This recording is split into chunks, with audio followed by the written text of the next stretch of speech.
Well, good afternoon and welcome into the Lipscomb Soccer Complex as we get set for ASUN women's soccer this afternoon. Hello, everyone. Justin Seaman alongside Erica Plunkett, and we should have a good one on tap this afternoon. Erica, the Lipscomb Bisons, who come in with an overall record of 5-2, getting ready to take on a former ASUN opponent, East Tennessee State University, ETSU, now in the SoCon Conference. They are 3-1 coming in, and both these teams coming off of games late in the week. Lipscomb played against Vanderbilt. You called that game, dropped that game to the Commodores 2-0, whereas ETSU won a game against Middle Tennessee, and they won that game 2-1 on Friday night. So both teams, a little bit of a quick turnaround. Absolutely, and I think the thing, though, to note about Lipscomb coming into this game is they did drop that game to Vanderbilt 2-0, but both of those goals came within the first 5 minutes on kind of a fluke in the box. There was a head injury. Lipscomb had stopped playing.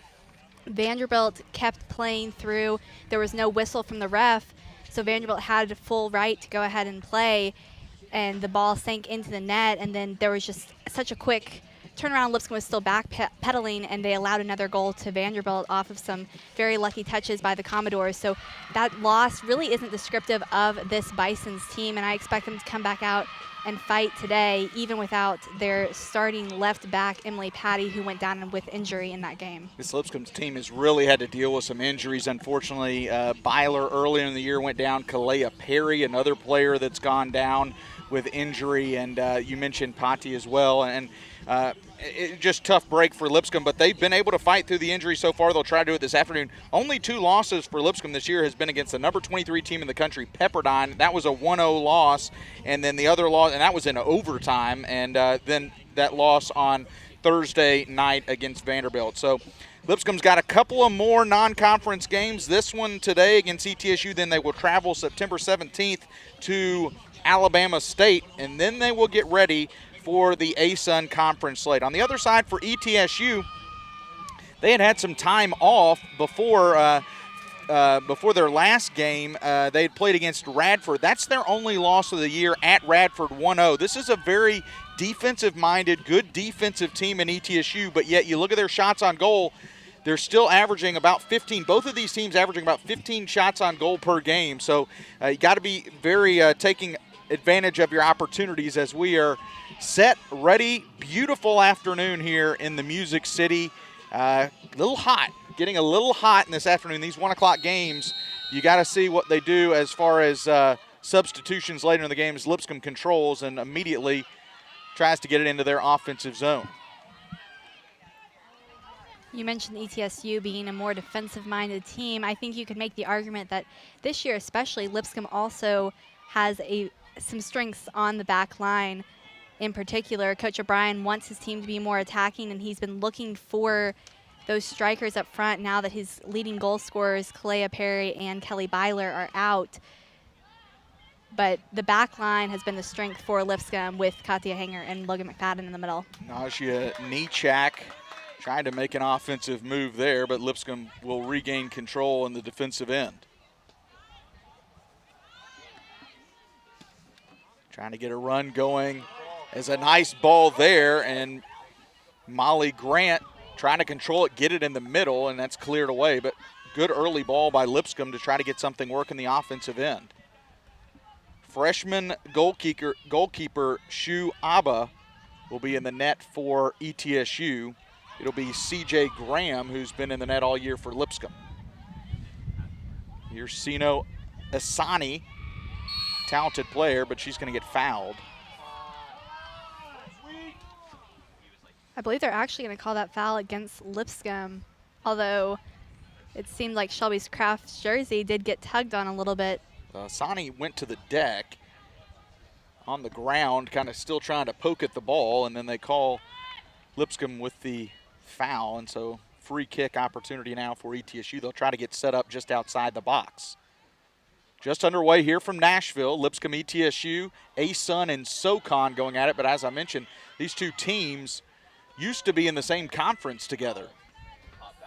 A lot of battles between Lipscomb and ETSU over the years, and this has been a rivalry and a matchup between these two teams where ETSU has gotten the better end of things They're 8-2 overall in the series. This is the 11th matchup. As that one goes off of C.J. Graham, a chance. Goalkeeper is out of the net and just heading it out, and there should have been a foul called, and there was.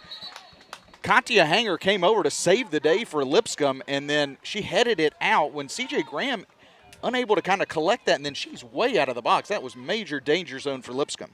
And Hanger saved the day on numerous occasions throughout this season. Thursday night, it seemed like she had perfected the slide tackle. She had so many saves, protecting her goalie and protecting her net. So the foul gives it back to Lipscomb, but so far early in this match, ETSU's had more of the offensive possessions than Lipscomb. Here's Sino Asani. ETSU will back it up. A lot of pressure, though, coming from Lipscomb.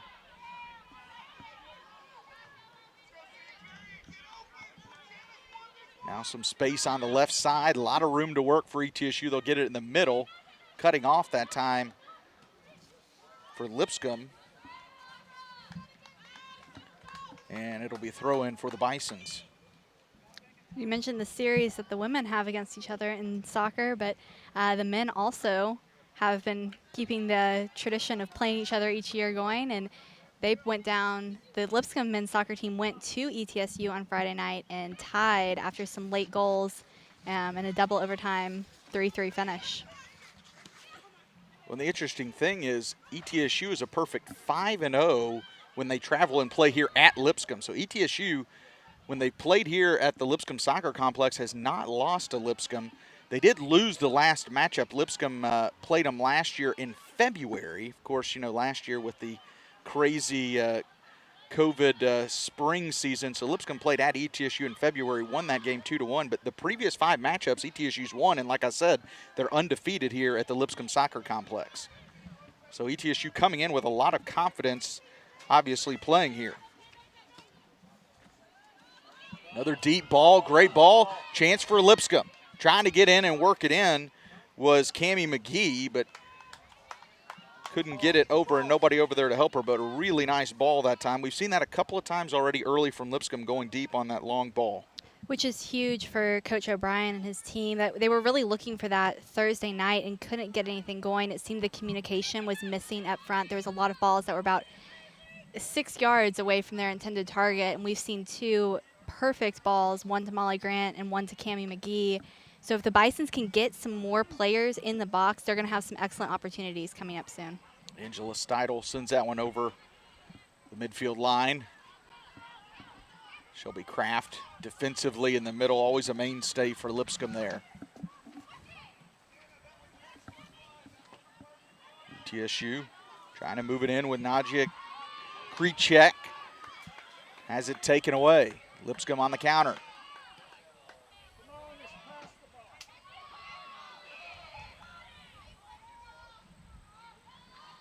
Molly Grant working over there on the left side. That'll go out of play, I believe. Lipscomb, they're going to say Lipscomb with the throw-in. Last touch by ETSU. Of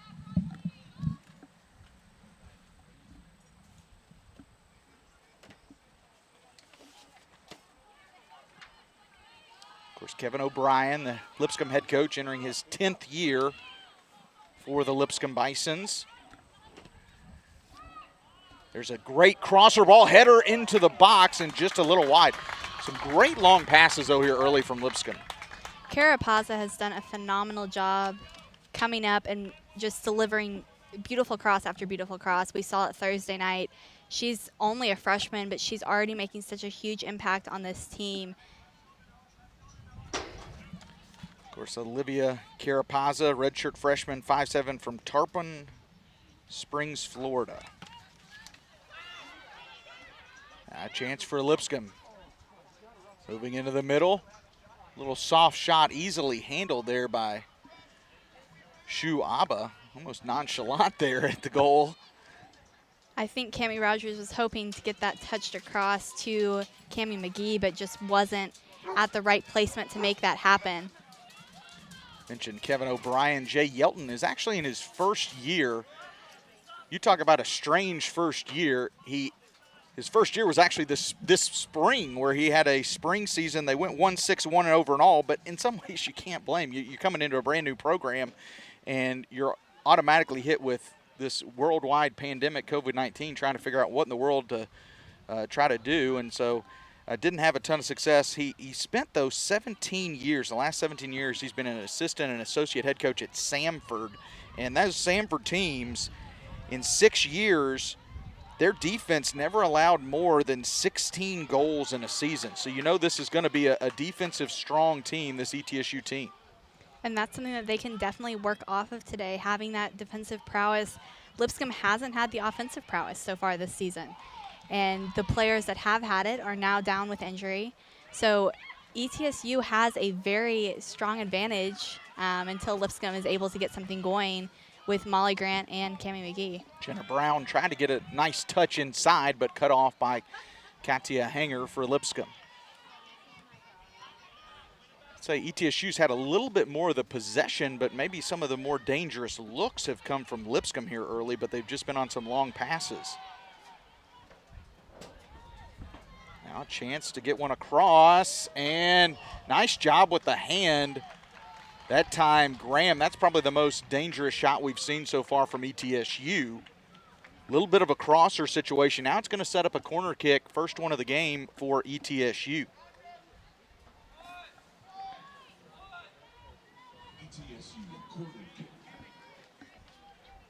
Looks like it's going to be Kendall King coming over to take the corner.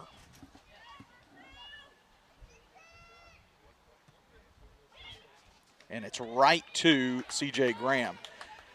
Pretty good location, just nobody really in the box to kind of threaten for ETSU there, and somewhat routine save for CJ Graham. And it's interesting to see how different teams line up for their corner kicks. ETSU kind of delays their runs into the box, hoping to confuse the Lipscomb defenders. And because of some of the movement that we've seen disrupt Lipscomb's defensive backs, it really could help ETSU offensively for them to have that delayed run into the box and hopefully confuse the Lipscomb defenders as they're looking for a goal. Sino Asani trying to get a foul called again, won't get one, but it will go out off of Lipscomb. Asani's been in a lot of action here early for the Buccaneers. Justin Seaman alongside Erica Plunkett here on a nice, hot, sunny afternoon in Nashville, Tennessee.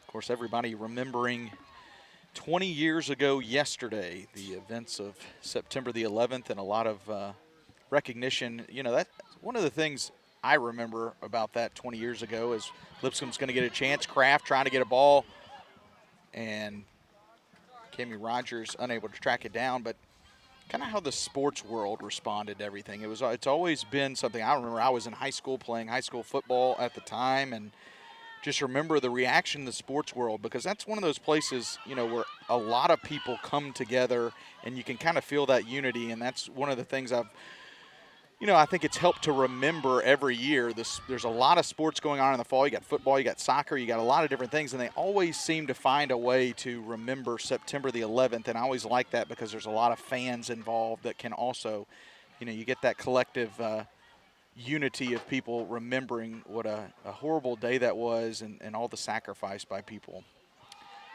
I think you also remember, even though I was 1.5, almost 2 at the time, I still can picture the video playbacks of when George W. Bush finally came out and threw that opening pitch a few weeks later, and just how the country came together. And I think sports is a really good display of that. It's even when there's the rivalries and you're on opposing teams do a good job of coming together for important moments.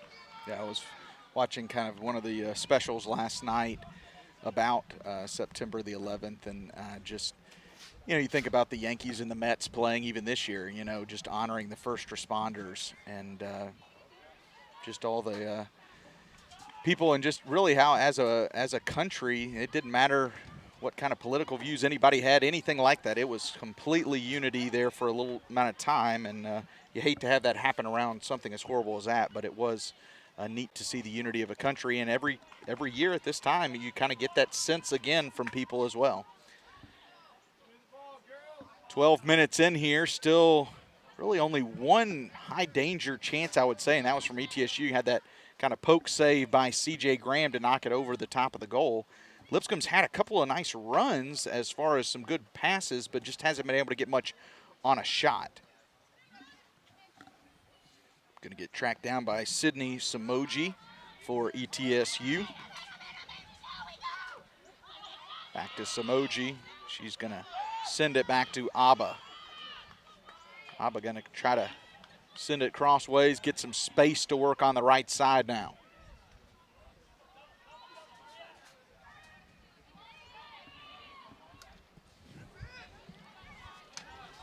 Trying to go long on that ball, but Hanger's there to knock it away. Katia Hanger and McFadden, two fantastic defenders for this Lipscomb team. And one of the many benefits of having those two together in the middle is how long they've both been on this team. They've been able to work together for, I believe this is their 4th year together on that back line. Logan McFadden was Defensive Player of the Year a couple of years ago in the ASUN. And then the one piece ahead of them, Shelby Kraft, is sitting at defensive mid, but she'll drop back if she needs to in that center back position. And she is the preseason ASUN Defensive Player of the Year. So those three in the middle are huge for Coach O'Brien, and I'm sure C.J. Graham is especially appreciative to have those three ahead of her. ETSU offside on that kick there, so Lipscomb will try to counter now. Knocked out by Lipscomb. One shot so far for ETSU, 2 shots for Lipscomb, both teams with 1 shot on goal. Each netminder with a save so far.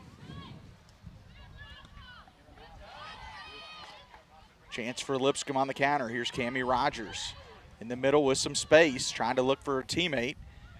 Works back to the middle. She'll send one on goal, just over. I don't know if Abba got a hand on it, but it was just over the crossbars.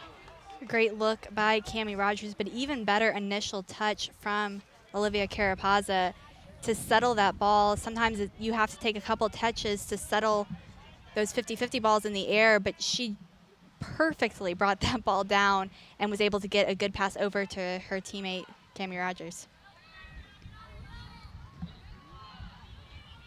So great look there by Lipscomb, just can't connect. That's the second, probably the most dangerous look. Now we've seen both teams with pretty dangerous looks on the offensive end. Been a little few and far between, though, here in the first 15 minutes of this one. Katia Hanger will cut it off, send it back. Here's Cammie Rogers looking to turn. She can't. Asani, quick feet battling. Is there going to be a whistle call? No whistle. Letting them play.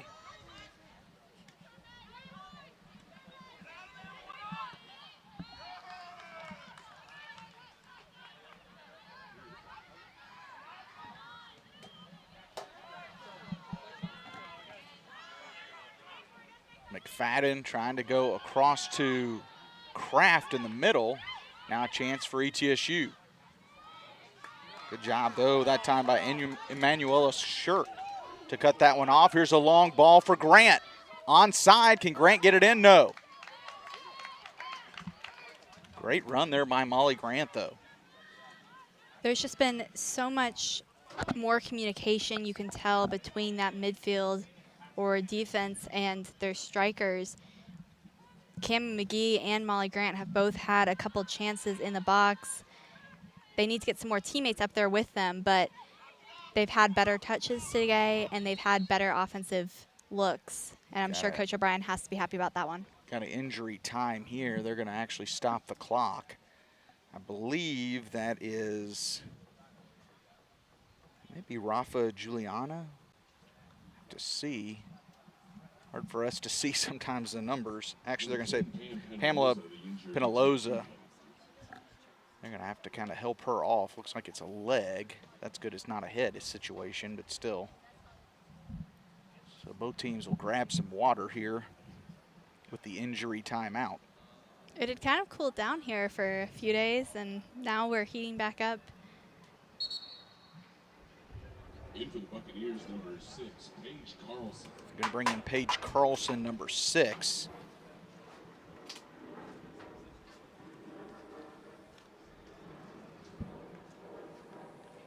mentioned both of these teams, even though Lipscomb has played 3 more games than ETSU, both these teams averaging right around 15 shots per game. Lipscomb in their 7 games has had 42 shots on goal, ETSU 27. Shot on goal percentage, though, Lipscomb 38%, ETSU 45%. But you look at the goal number in the 7 games, Lipscomb has 11. So Lipscomb averaging close to 2 goals a game, and ETSU on the flip side, 4 games, 4 goals. So they're about 1 goal per game. But so far, we've had a few high danger chances, but not a lot. Lipscomb with 3 shots, 1 on goal. ETSU 1 shot, and it was on goal. There's Paige Carlson, who just checked in.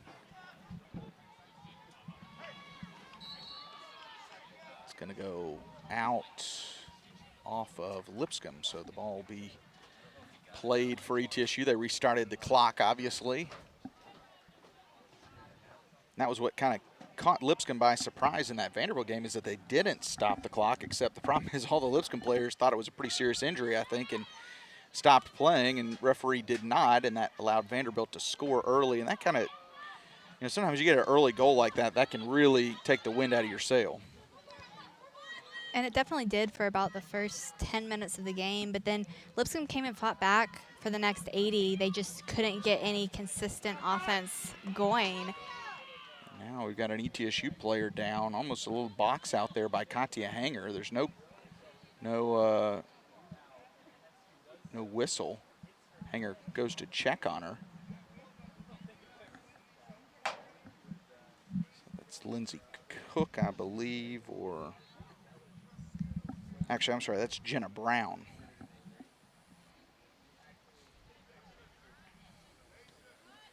But talking to the coaches after the game Thursday night, I think there was just they have to be cognizant that you play through the whistle, even if you think that there should be a whistle. If the whistle's not blown, you just have to keep playing. It burnt Lipscomb a couple of years ago against Liberty, and they were grateful that it was not during conference play that happened. But I think it was just a good reminder, even though we all felt like the whistle should have been blown. If the whistle is not blown, you keep playing.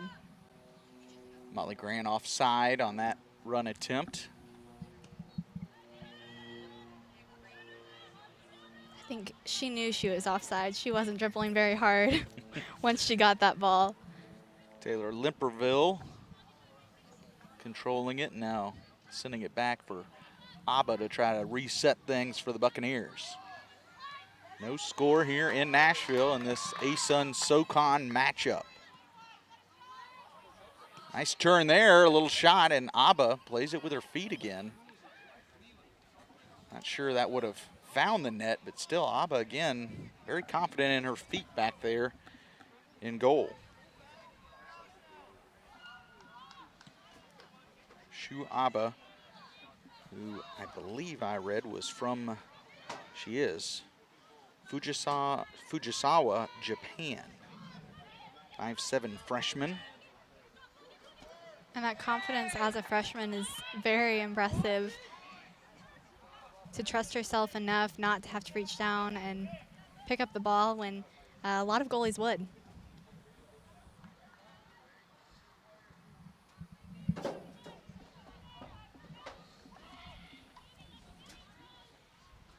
one's going to go out. It'll be ETSU ball again. Neither team has really kind of established themselves possession-wise. Both teams kind of get it in the offensive zone, maybe a couple of short passes, and then it's either turned over or quick attempt at a shot. But neither team has really established any kind of dominant possession here in this one. And I think that really comes down to the fact that Lipscomb's midfield looks totally different from when they started. You're without Kalea Perry, you're without Wooldridge, you're without Kelly Byler, and then also this week they're without Allie Dunn.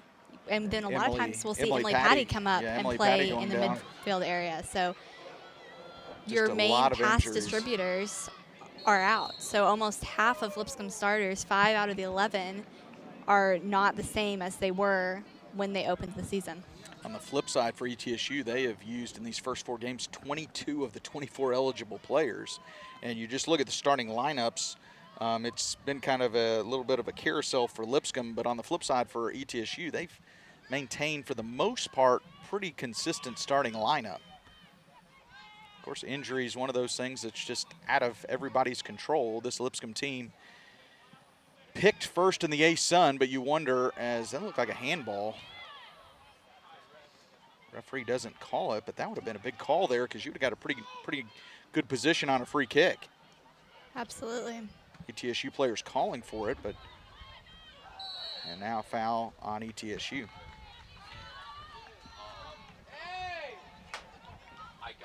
Manuela Shirk was the one who was knocked down. And you look at Shirk out there, she's got a big knee brace on her left knee. So, I mean, she's playing, but obviously got that knee brace on. Now a foul against Lipscomb. I believe she's had that for at least last season just as a protective measure, but definitely something that if she were to twist that knee the wrong way, she'd be much more likely to injure it than some others out in the field. TSU trying to get something going in the offensive end. Now they're going to call McFadden for the foul. So pretty good spot for a free kick now on the right wing for ETSU. And you can tell Coach O'Brien's not happy about that one, walking all the way down. It's Jenna Brown, who is the player for ETSU that got knocked down, and now it looks like it's going to be number 17. That's Rafa Giuliano, who will take the free kick. ETSU going to set up right at the edge of the 18-yard box.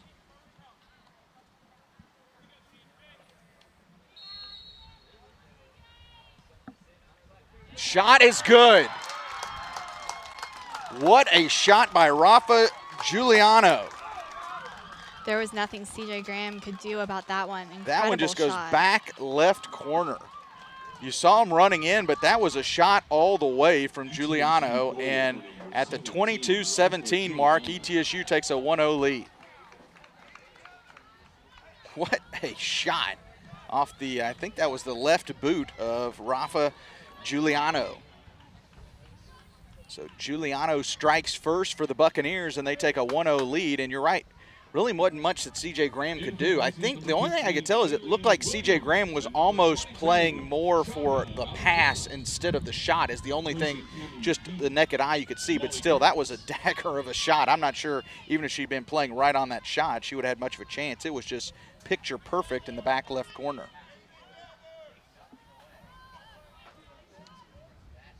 So ETSU strikes first here in the first half, and they lead it 1-0 off the leg of Rafa Giuliano.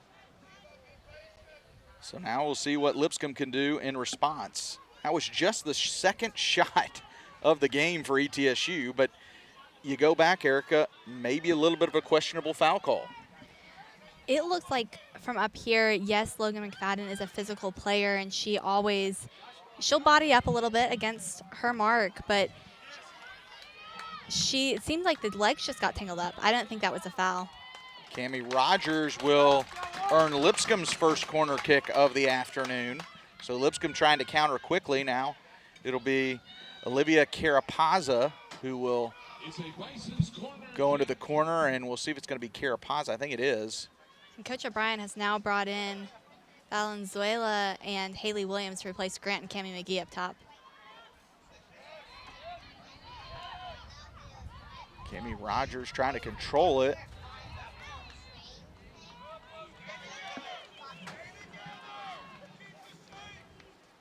So Lipscomb can't get anything. C.J. Graham way out of the goal here.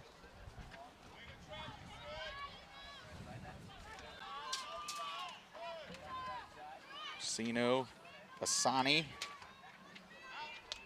getting it back to Abba, who will clear it out.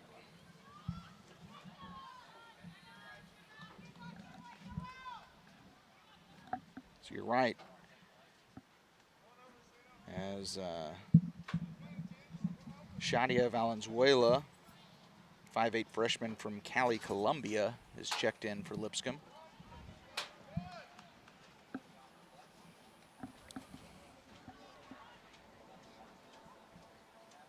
ETSU, though, on the foot of Rafa Giuliano. As she scores the goal off of the free kick.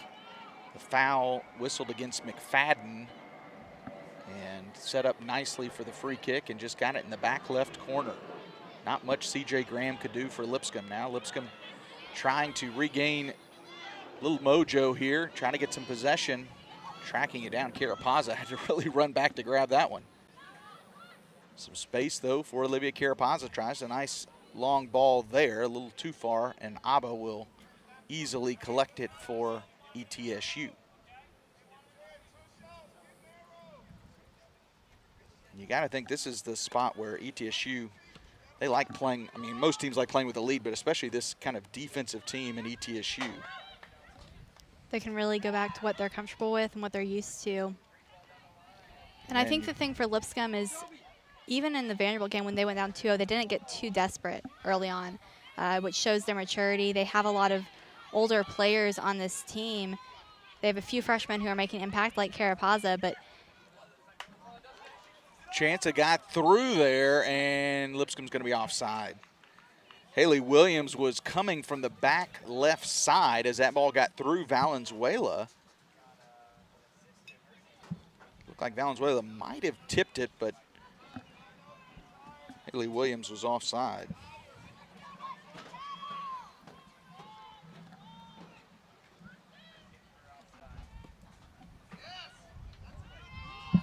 Nice kick by Shua Abba. Here's Kraft. Little room in the middle. Shelby Kraft. Lipscomb tries to get their offensive players up into the box. And did she get the corner? Yes, she did. As able to earn the corner, is that Grace Oliver over there who's checked in? Or actually, I think that's still Noah Ganthier, excuse me. So Noah Ganthier able to knock it out. Lipscomb earns the corner. Looks like it's going to be Olivia Carapazza to take the corner kick.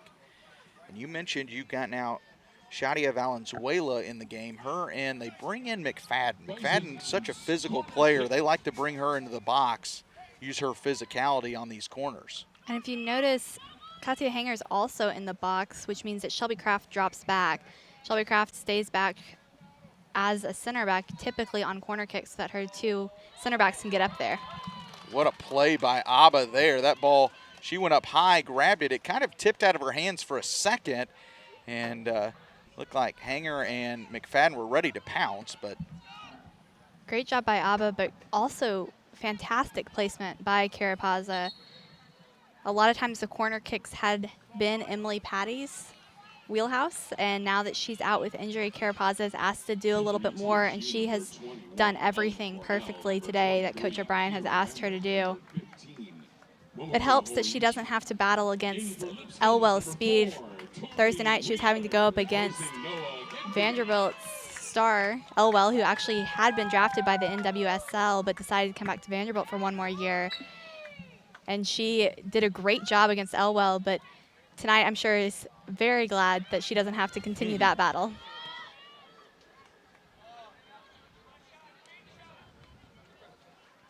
Steidel with it wide for Lipscomb.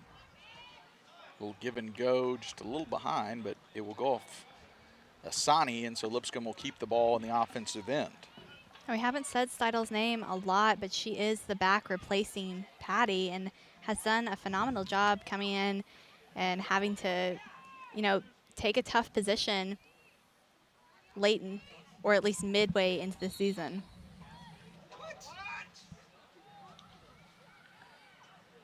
Referee says that goes off of Valenzuela. I think she questioned that a little bit. You can hear maybe some of the fans who have come out on a beautiful afternoon also questioning the referee on that one.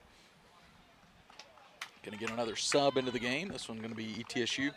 15 and a half minutes left to go first half. ETSU leading 1-0 over Lipscomb. As it was Rafa Giuliano who scored the goal for ETSU. She'll take a break. She will head out, probably to come back in the second half.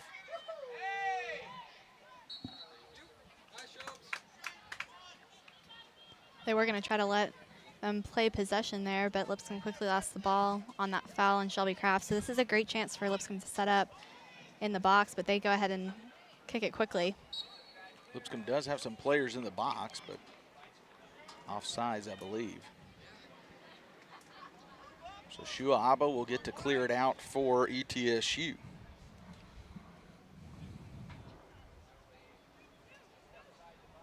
Abba's had a pretty good leg so far we've seen, and she does it again. That went off, scoots off the top of Katia Hanger's ponytail. Steidel on the left side, surveying the field for Lipscomb.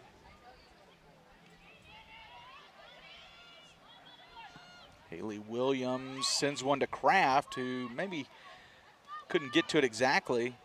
Some swinging legs, and Kraft given a nice use of her body there to keep control. There's Cammie Rogers, sends one, lasers it into the middle, but unable to do anything with it that time is Tori Wheeler.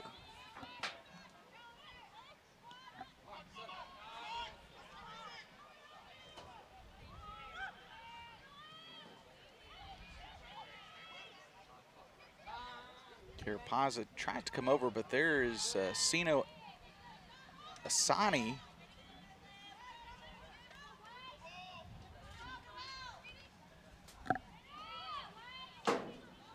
Asani content to just kind of play pass back and forth in the defensive end. Now Lipscomb will try to regain control. Trying to get a little run there for Haley Williams. Unable to do so that time was Emanuela Shirk.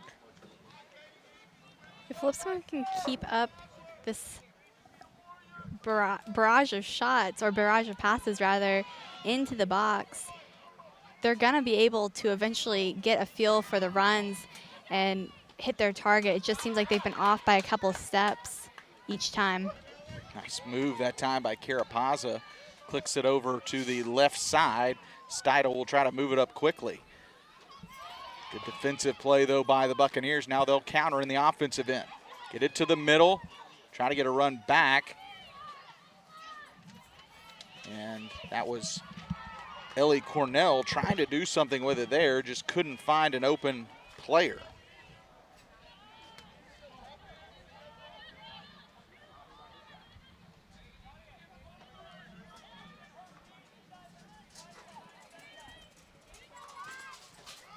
ETSU will control. Approaching 12 minutes to go. First half here from Nashville. ETSU leading 1-0.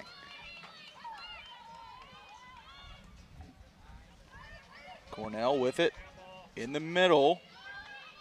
Gets it over. And they'll kick it back out. But ETSU trying to find an offensive setup they like here. Here's Asani trying to make a quick run of it, but cut off. Asani again, and this one goes off of McFadden, and now we got a foul, and it's going to go against ETSU. And that first free kick where they scored, I feel like it was a very similar situation, so it's interesting that this kick went Lipscomb's way and the previous one did not. CJ Graham.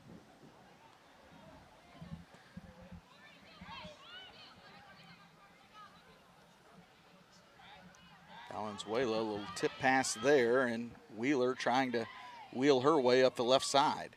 She cuts off, now a chance for Wheeler. She'll send one cross, and nobody home, and Abba there to grab it.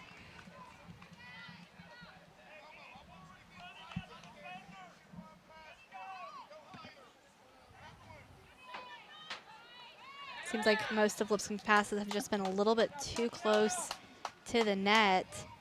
A lot closer to Abba than any of the Bisons on the attack. 10:30 to go, first half. Lipscomb has not had a shot on goal in a while. Got two in in the game so far, 5 shots total. They are out shooting the Buccaneers, but the one difference maker was from ETSU, Rafa Giuliano. Now here's a chance for Haley Williams. She'll send it across, and Valenzuela was trying to get up, but Lipscomb will retain on the left side. Quick move, trying to earn something. Valenzuela in the middle. She turns and she scores. Great movement in the box. That initial cross by Haley Williams was beautiful, and Tori Wheeler was able to recover even though there wasn't anyone directly in the middle. And then to continue the attack and just stay patient. She didn't try to rush anything and got it into Valenzuela for that goal. I was actually shocked that there wasn't a foul initially called on Shelby Kraft outside of the box before she passed it off to Haley Williams, but the ref deemed that she got ball too, and that was a great setup for Lipscomb and exactly what they've been looking for the last 2 games. So the 5'8" freshman Shadia Valenzuela evens the score from Cali, Columbia, as she gets it inside the box, uses that left foot, slices it past Abba, and we're tied 1 apiece. Tori Wheeler, as you mentioned, with the beautiful assist. Really fancy footwork in some tight spaces there for Lipscomb. So now, back even score, new game, and maybe Lipscomb with a little momentum, trying to try to take the lead here late in the first half. And we mentioned how comfortable ETSU was with a lead. They like to have that defensive mindset and focus on just defending what they have, and now all of a sudden they have to be aggressive again and focus on their offense and get another goal in this one. There's Shirk, and she's going to be held. Actually, they're going to call it on Shirk. It's interesting. I guess they're going to say the initial contact was on Shirk, and then she was then held. You can hear some unhappy fans here. This is the second time today that we've seen a Lipscomb player's jersey be yanked and the foul go against them. So an interesting call by the referee, but now Lipscomb needs to group back up and make sure that they don't let anything in. So now free kick for ETSU, farther out than they, obviously when they scored their goal, but still they'll send this one into the box, and it's kicked around. Cornell has it, but nobody to help her out. She's surrounded by white jerseys. Shirk able to clear it out. Now we'll see if Lipscomb, that one ricochets off a Buccaneer. Valenzuela, who has just scored that goal. And Lipscomb's lucky to get that one out of the box. When it ricocheted in, Carapaza stuck her foot out to get it out, and just it bounced the wrong way and went right back into the middle and almost gave ETSU a very dangerous chance right in front of the goal. Rafa Giuliano at the 23-minute mark here in the first half, and it was Shadia Valenzuela at the 35-minute mark of the first half. Those are our 2 goals here in the first half.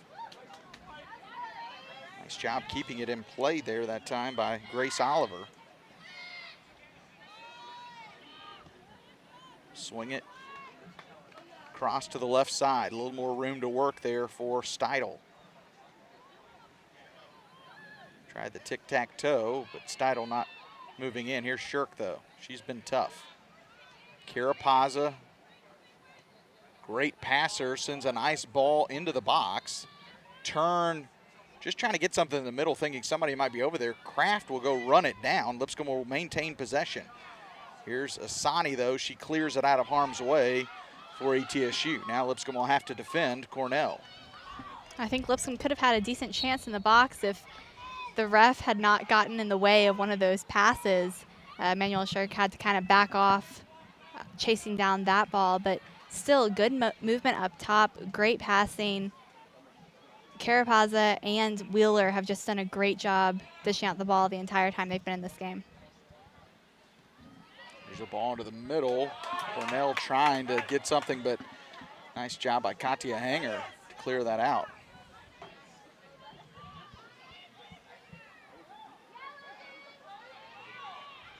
McFadden will track it down. Logan McFadden and Katia Hanger have played this whole first half. They're players who we very rarely see leave the field. Coach O'Brien has his full trust in them and wants them out there every minute that the team's playing.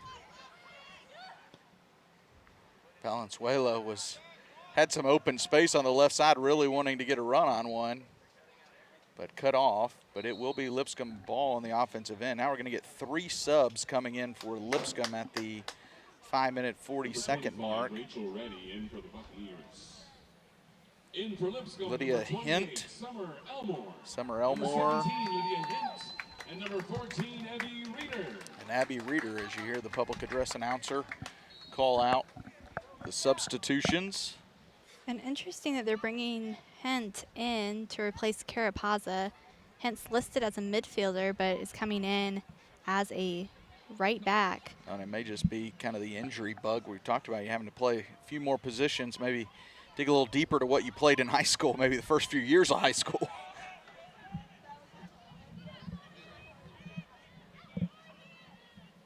McFadden shoved off her mark a little bit. And ETSU, I believe, I'm going to check on the player. Is that Asani who's down? It is. Gonna stop the clock. She'll have to check out. ETSU's number 2, Sina Asani, the injured Buccaneer. So looks like they're going to bring in, I think, actually she doesn't have to check out, but they will. I think she's supposed to, because I thought she was, because they Coach stopped the O'Brien clock. I believe when you stop the clock, the player has to leave. That's what I thought. But And I think that's what Coach O'Brien's trying to argue right now. But ETSU is making no adjustments to bring in a substitution. So she won't check out, and ETSU will have the ball, and they're going to just throw it to Lipscomb. It was an interesting sequence because the ref came over and checked on her, and then she immediately stood up, and as she's standing up, they stopped the clock, but she remains in this game. So I don't know what the decision was there. Nice ball there. Williams was trying to run it down, and here's Valenzuela again. That one stayed low to the ground and able to get cut off by ETSU. Valenzuela, though, has come in and given a spark to this Lipscomb team, that's for sure. And she was a player who hadn't seen much action until recently. Coming into Thursday night's game, she had just played in one game, had 1 assist, though, in that action. And Coach O'Brien has been happy with what he's seen from her and has now really relied on her the last 2 games to try to spark an offense, and she's been able to do so this afternoon. Under 4 to go here in the first half. 2 shots total for ETSU, 7 shots for Lipscomb, 3 on goal for Lipscomb, 2 shots on goal for ETSU. Both their shots, their only 2 shots have been on goal. But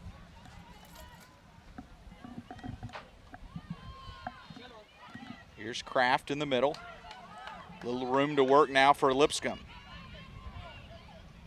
Big shot there, but wide right as Tori Wheeler tried to send a long ball there towards the net. Sometimes when you have that much open space, you just want to take the shot, but I think if she had taken a couple more steps, been a little bit patient, let her teammates set up in the box, they could have had another dangerous chance. Abba will get the goal kick.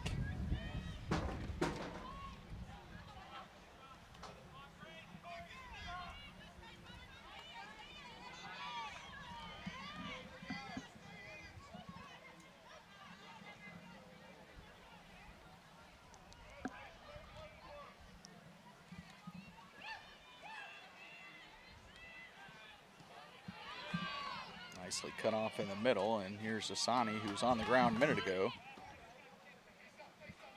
And that ball saved in by the Buccaneers. And it's interesting to watch right now for Lipscomb. They have almost exclusively freshmen and sophomores in the midfield. Cammie Rogers and Emmanuela Shirk are both out of this one, taking a break until after the half.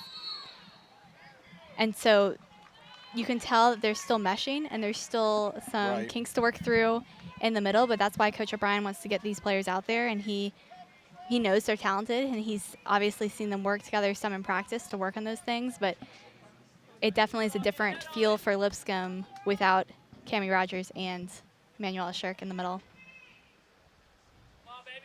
Now free kick. This is a little bit farther back than Giuliano was when she scored, but we'll see.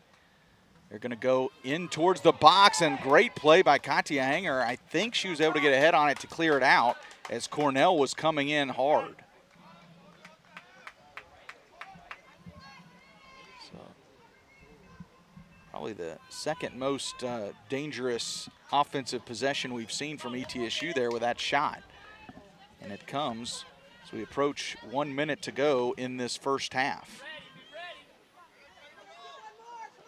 And Hanger is one of those players who really embodies the give 100%. She never backs down from anything, and if she is able to, she will get a foot ahead, something on the ball to get it out. Under a minute to go, Lipscomb in the offensive end, maybe a chance for one last chance. Here's Haley Williams turning, kicks it back to Hint. Hint's gonna send one into the box. Shelby Kraft coming over. And now that one fought out of there, and nice play that time by ETSU.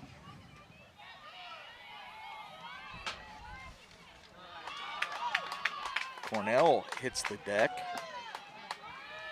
20 seconds, trying to go cross. Down to 10, and that may do it for the first half. 8, 7, 6, 5, 4, 3. So that will be it for the first half here in Nashville. It was Rafa Giuliano in the 23rd minute off of a free kick, gets it in the right corner as she knocks in the first goal. But then in the 35th minute, nice assist by Tori Wheeler and a left turn by Shadia Valenzuela. She evens the score, and it will be 1-1. We'll take a break. 15-minute halftime. We'll be back with the second half when we continue here from Nashville between Lipscomb and ETSU.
Welcome back into Nashville, Tennessee, campus of Lipscomb University, as we get set for second half action between Lipscomb and ETSU. Erica Plunkett alongside Justin Seaman here as we are underway. 1-1 game. It was Rafa Giuliano in the 23rd minute of the first half that got the scoring underway. ETSU had the 1-0 lead until the 35th minute when Shadia Valenzuela came in and off the bench got the scoring going for Lipscomb, and she evened the game. And Valenzuela is actually going to start the second half for Lipscomb as well. She's just continued to put in the time and been consistent for Lipscomb up top, and she's earned her starting spot here in the second half. Katia Hanger with it to control things as we start this second half game between the ASUN and the SoCon. Last non-conference home game for Lipscomb. They will travel to Alabama State next week before they open up conference play after that. Here's Sino Asani, and nice ball there. Chance early for ETSU into the box, crossing it middle, and Lipscomb, that was dangerous there, trying to clear it out, and it looked like it was Carapaza who hit that one. And I believe that's Noah Ganthier who is down. A little confusion there from Lipscomb, and in kind of the confusion, bodies going every direction. Carapaza was just trying to clear it out, but Ganthier was kind of in the way, and I think that hit her in the head. And this would just be another tough loss for Lipscomb. Injuries have plagued them all season long. They're without 5 of their 11 starters. Ganthier coming in to replace one of those positions, and it's good to see her up on her feet, but obviously they'll get her checked out, and we'll hope that she's back soon.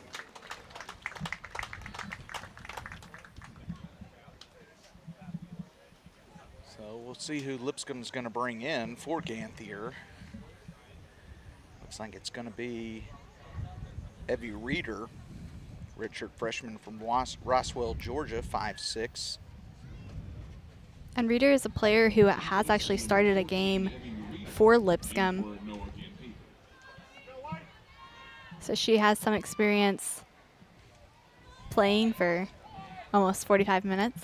So now corner kick for ETSU here early in this second half. They stopped the clock, so they'll restart it on the kick.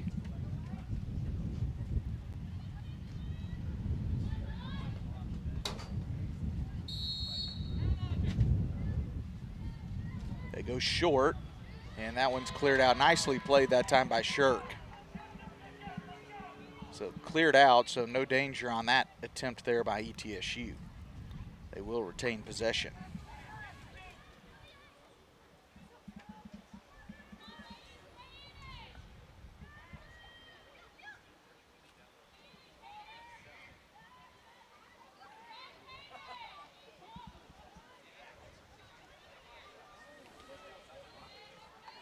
Katie Phillips over there on the left wing, and that one's going to go off of Phillips, so it'll be a goal kick. Phillips thought maybe she had earned a corner kick, but I kind of also thought that was a corner kick for ETSU, and that would have been another great chance for them. We mentioned it over and over again in the first half, but ETSU, being a more defensive-minded team, likes playing with that lead. So they're a little bit out of their element now, tied 1-1 if they're hoping to get this win. They have been more aggressive, though, here to start this second half. Pushing up a little bit more. Ball go out, so Lipscomb will get a throw in near midfield. Carapaza to do the honors for Lipscomb.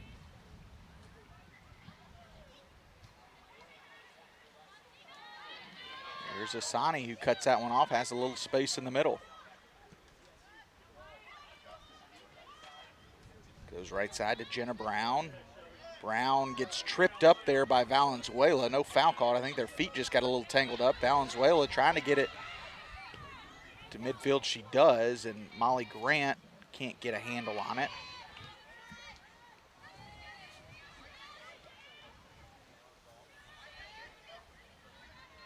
Pretty hot afternoon here. See some umbrellas up in the stands for the heat.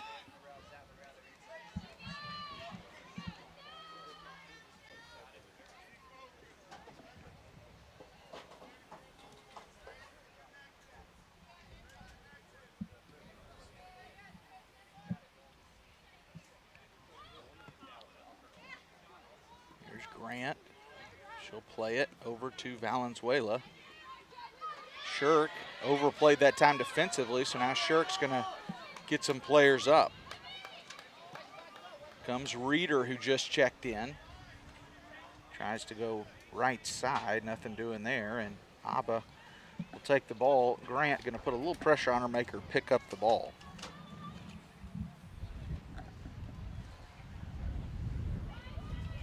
Shua Abba from Japan, the freshman. That one looked like it got caught up. Maybe we do have a little bit of a breeze here. Not too bad, but Tom Carapazza trying to get a run on a ball there down the right side.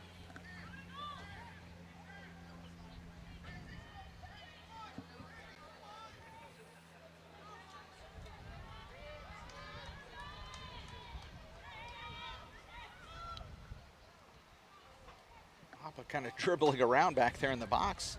Got to be careful with Grant closing in. Trying to get a run on a ball there. That one headed by Carapazza. And McFadden comes out running hard. Big collision. They're going to stop the clock. Good thing is both players look to be okay. They did stop the clock. I think the official thought maybe it was going to be somebody staying down, but both players popped up pretty quickly, even though there was a big collision there. And that's great news for both teams to have the players get up that quickly.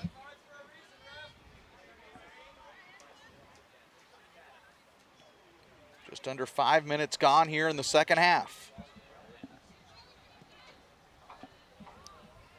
ETSU a perfect 5-0 when they've played here at the Lipscomb Soccer Complex. They have never lost here at Lipscomb. This is the 11th overall meeting. ETSU 8-2 all time against Lipscomb. However, Lipscomb did win the last matchup between these two teams. That was back in February of this year, playing the COVID spring season. But that was down in Johnson City.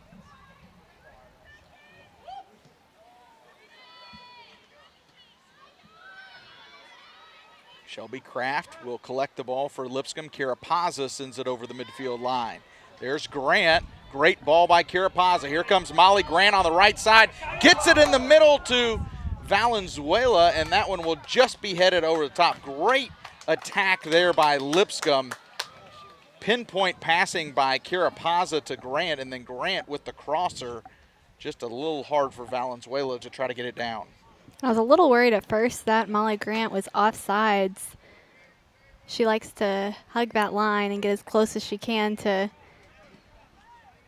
the goal, but she did a great job of being aware of where she was and almost had a perfect chance for Lipscomb. Here's Taylor Limperville. She's going to send one to the goal, and Graham will have to come out and play that one. Takes it off a nice one-hopper.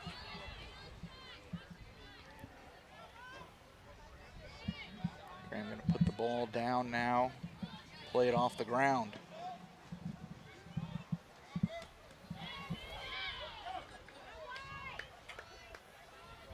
Shelby Kraft looking for somebody on the right side, nobody there.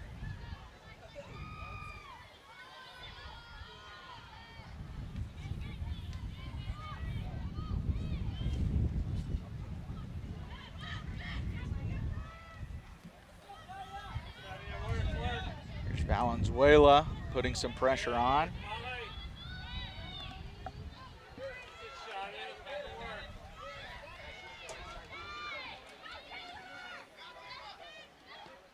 ETSU gigging it in the middle, trying to go cross, staying in the middle, shot on goal, and Graham there. Good job by CJ Graham, able to pick that one up. That one kind of developed quickly for ETSU. Here's Molly Grant. She's looking to get a ball across. She does. Here's Cammie Rogers. Great pass by Grant to Rogers, who was able to control it. But just at the last second, Rafa Giuliano comes over, and it'll be a corner kick for Lipscomb. Great job by Giuliano making plays on offense and defense. Obviously getting the goal for ETSU in the first half and saving what should have been a goal for Lipscomb. So now Kara Pazza will be at the corner. That one doesn't get much lift on it, but it'll stay with Lipscomb. Here's Reeder. She tries to go middle, and that one's cut off. Just clearing it as ETSU to get it out of the danger zone.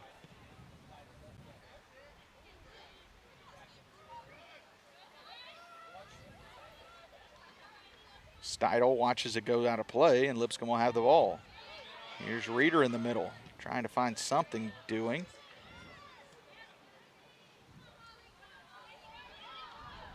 Grant turning, another nice ball. Here's Rogers. She'll try to center it. Nobody there. Valenzuela was coming in, and now Kraft hustling over to save the ball for Lipscomb, and she does. She'll send it back to the middle, and colliding there with Abba is Molly Grant, but big round of applause as Lipscomb looking more and more dangerous in the offensive end.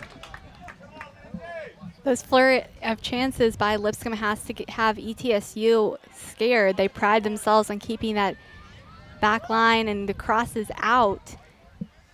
So to have consistent chances like that from Lipscomb on back-to-back possessions has to make Coach O'Brien very, very happy.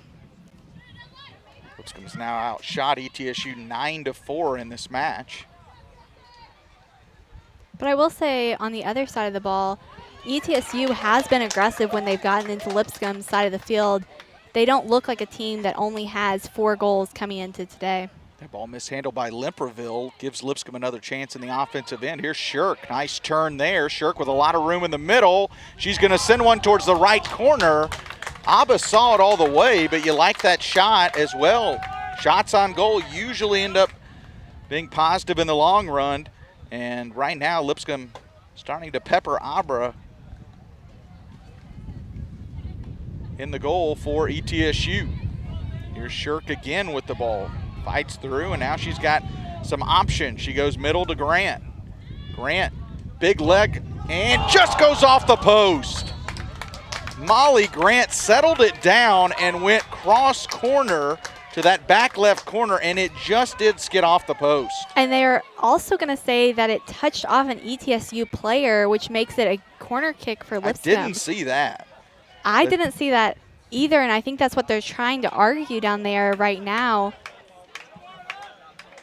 Either way, what a beautiful play. And I give a lot of credit, though, to Shirk as well. She's made 2 great plays in the middle these last 2 offensive possessions.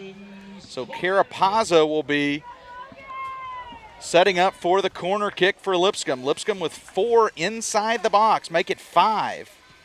Kara Pazza, that time she goes a little high, and Abba goes up and gets it.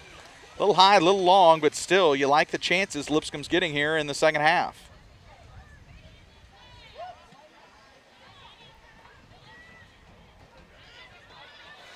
That ball almost gets past, and it does. Now here's an opportunity for Bauer. Coming in, but McFadden cuts off Nellie Bauer.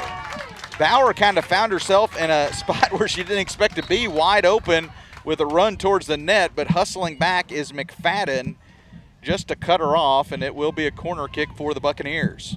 And who would you expect but Logan McFadden to be protecting her goalie and her goal? Lipscomb had pushed up their defenders so much because they had been so much in the offensive end. You get a ball that just slips past your last defenders. That counterattack could have been scary for Lipscomb, but now it will be a corner kick for ETSU. They go long. C.J. Graham punches it out, and now Lipscomb on the counter. 3-on-2 developing, but can't get it out in front, and ETSU will just clear it. So both teams getting a little comfortable in the offensive end there, and almost had 2 quick counters on both sides. And even with that near shot by ETSU, you can just feel the enthusiasm and the energy from Lipscomb over these last few minutes, and that's what's really helped set up those plays. Is you've just had a lot of energy from offense and defense for the Bisons.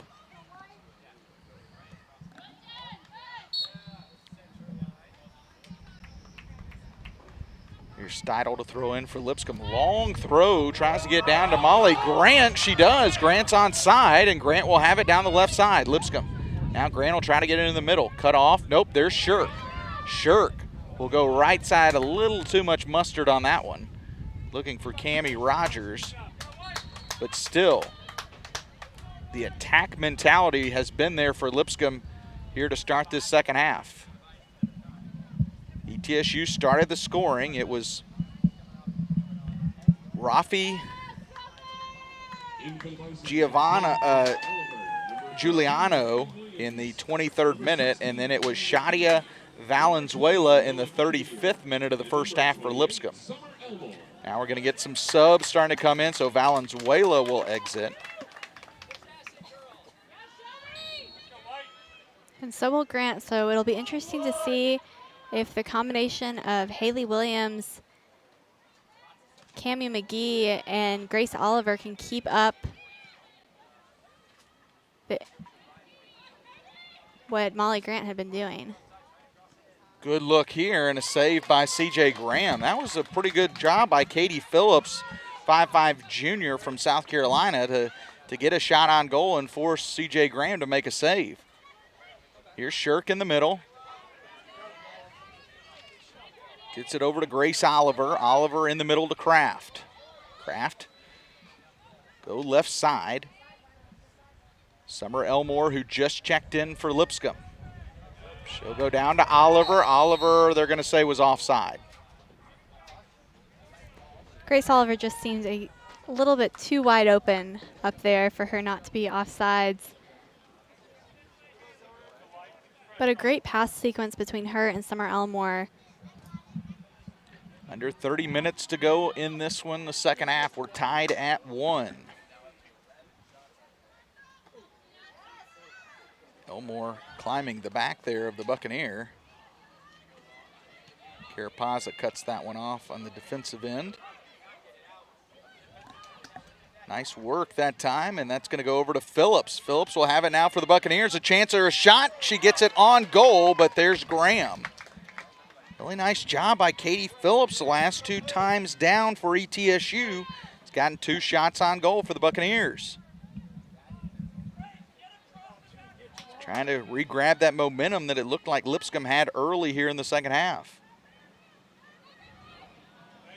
Here's Shirk. She'll send a ball. Great ball. Running right side. Shelby Kraft in the middle and just can't get her foot on it before Abba comes over and makes a save. What a play there by Lipscomb as Cammie McGee had a nice ball to the middle to Shelby Kraft, and if that had been there a half second earlier, I think it would have been a 2-1 game. I agree, but credit to Abba. She has been lights out. Her confidence as a freshman has been unreal. ETSU trying to answer quickly with Nellie Bauer. That ball goes out of play. It'll be ETSU, and now we're going to get another sub. This is going to be ETSU. Looks like it's going to be, I think that's Ellie Cornell coming in. Cornell pretty active in the first half. Nope, correction. I think that's going to be Kira Ranvek. And Ranvek had a really good game against MTSU, 5'9" sophomore from Knoxville, Tennessee. She had at least 1 goal I remember from that ETSU-MTSU game. She'd only had 1 shot prior to that. Entering Friday's match against MTSU, that one goes over the crossbar, but she proved an unlikely but welcomed character to have a great game. Doubled her shot total with goals, scoring on each side of the halftime whistle as the Bucks grabbed their 2nd road win. So she had the 2 goals in the 2-1 win against MTSU. So Ranvek will come in for ETSU, maybe trying to have a little magic here in the second half for the Buccaneers. Approaching 27 minutes to go here in the second half. Here's Ranvak, who we just mentioned. She'll give a nice pass down low, but cut off that time by Katia Hanger. Hanger does exactly what you're supposed to do there defensively, just sweep it out of the danger zone. Here's Paige Carlson to toss it in for ETSU. Ranvak, she gets it into the middle, and Hanger again clears it out, but it'll be, I think they're going to say it's a goal kick. Or nope, they're going to say corner. Lipscomb was trying to convince him it was a goal kick, but the referee going to say no, it's a corner kick. So it looks like it's going to be Kendall King to take the corner for ETSU. Early in this second half, Lipscomb with all the chances. As of late, though, it's been ETSU with more offensive chances. That one gets through, and Asani can't keep it in play for ETSU, so now that will be a goal kick for CJ Graham.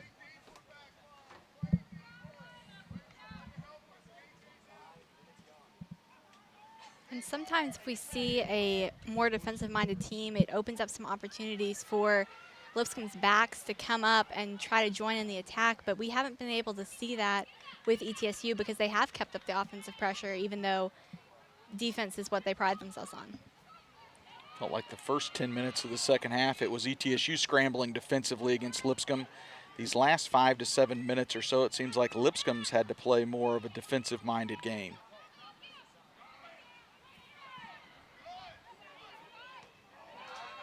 Katia Hanger, powerful header there, back over the midfield line. Asani, she's crafty there in the middle. Shelby Kraft had a good look not too long ago. Shirk has been dangerous for Lipscomb. Tries to go to, I believe that was Summer Elmore, it was.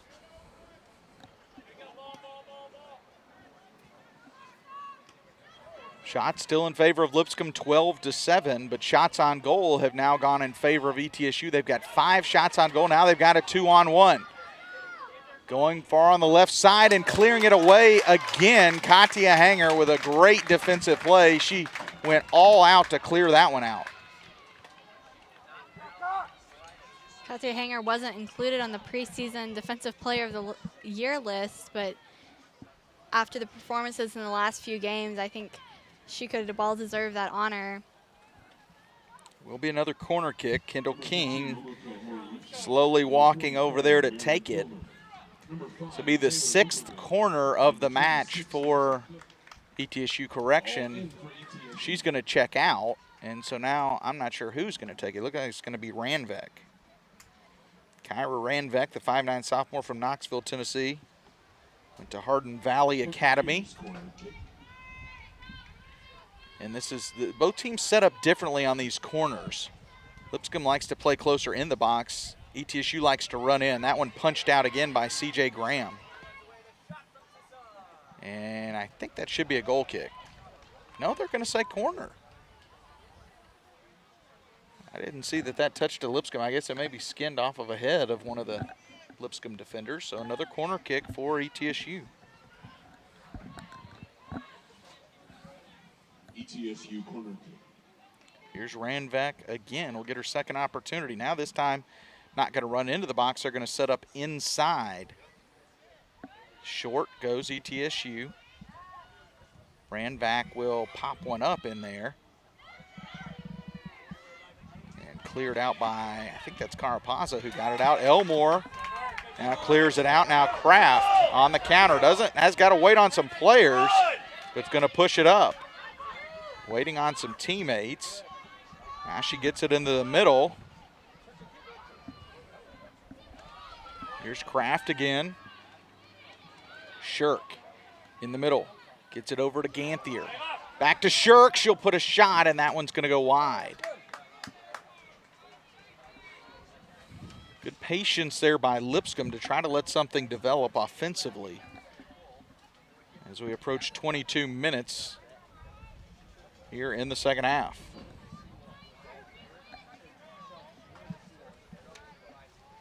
When we've seen Lipscomb be patient and pass the ball around up top, that's when they've had some of their most dangerous chances. And it's always helped out when you have Shirk or Kraft in there helping direct passes. So another great chance, and especially when the two of them combine, Lipscomb can be very, very dangerous. ETSU will have the throw in, but deep in Lipscomb offensive territory.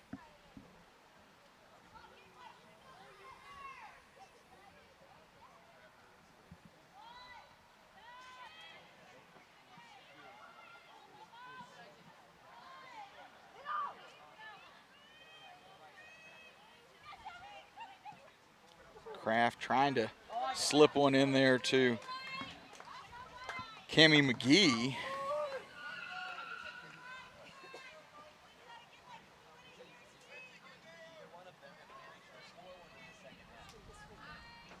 So we had already seen a goal by this time in the first half.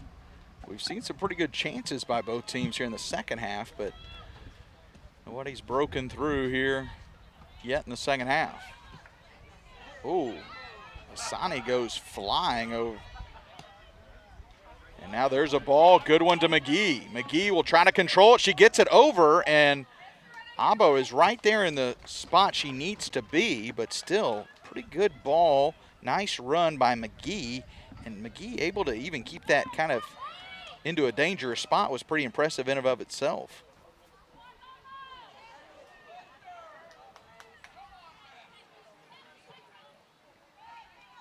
Ball goes off the tent over there.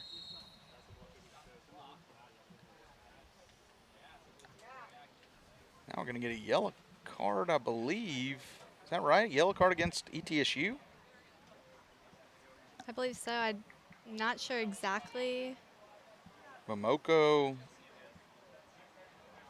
Horiyuchi, I believe is who that was against. Could be wrong. I'm looking all our video here. You can see better than we are. We've got just our naked eyes up here all the way across the way. So if we miss on somebody's number or name, we apologize. And it's interesting. I guess the yellow card must have been out of bounds because they still threw in the ball rather than having a free kick for Lipscomb. ETSU trying to attack again on the offensive end, getting past the defender. Now we're going to get a foul against Lipscomb. So it's going to set up a pretty nice free kick here for ETSU. And it's very similar to where they scored, just a little bit further out. But Lipscomb did just bring in 4 or 5 new players. We haven't seen Christy Jones so far today, but she just came into the game with Cammie Rogers. It's going to be Lindsey Cook who's going to take this kick. Lipscomb will set up, I believe, a 3-person wall there. Cook gets it around, and that one headed, stays in the box, and Graham will have to make a save on it. That one headed. Now quickly, though, on the counter.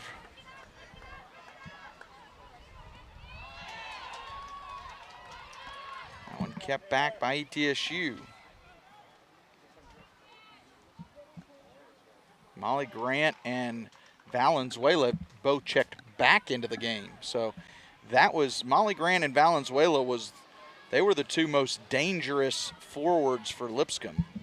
So we'll see with them back in the game what happens.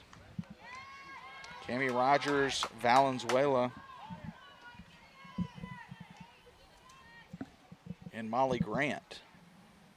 I think Coach O'Brien really just wanted to give them a chance to rest before he wanted them to come back out here and give all that they have left in the tank for the next 18 minutes. Another free kick, this one a little farther back though. Sydney Samoji from Germantown, Tennessee will take it.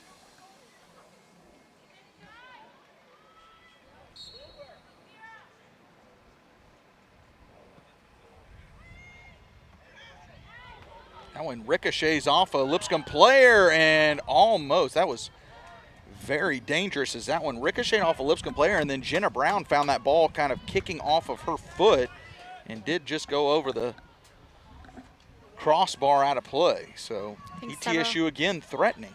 Several Lipscomb players almost thought that ball had already been cleared. But ETSU stuck with it, and it almost worked out for them.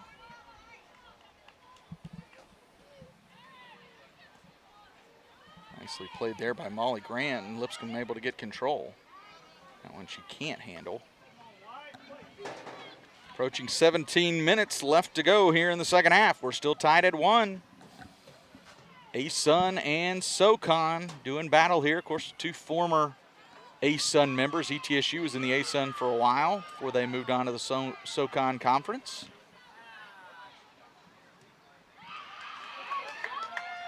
Now a chance for Lipscomb. Getting it over to Cammie Rogers. She's got some space, goes middle, and now Lipscomb will get a corner kick. Good idea by Cammie Rogers trying to get back in the middle. We'll see now who takes the corner for Lipscomb.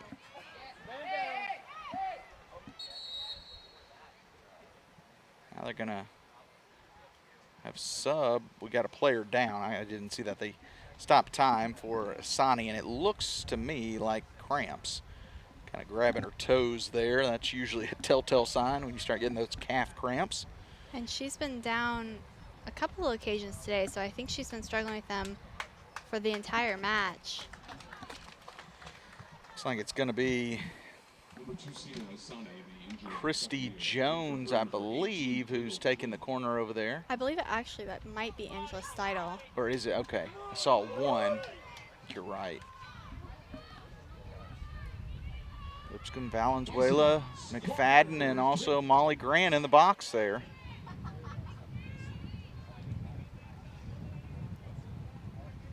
Trying to clog it up there in front of Abba. Here's the ball into the box, and that one goes off the side of the net. And that was it the was first Steidel. corner that Steidel had taken. Now with Carapazza taking a break on the sideline right now.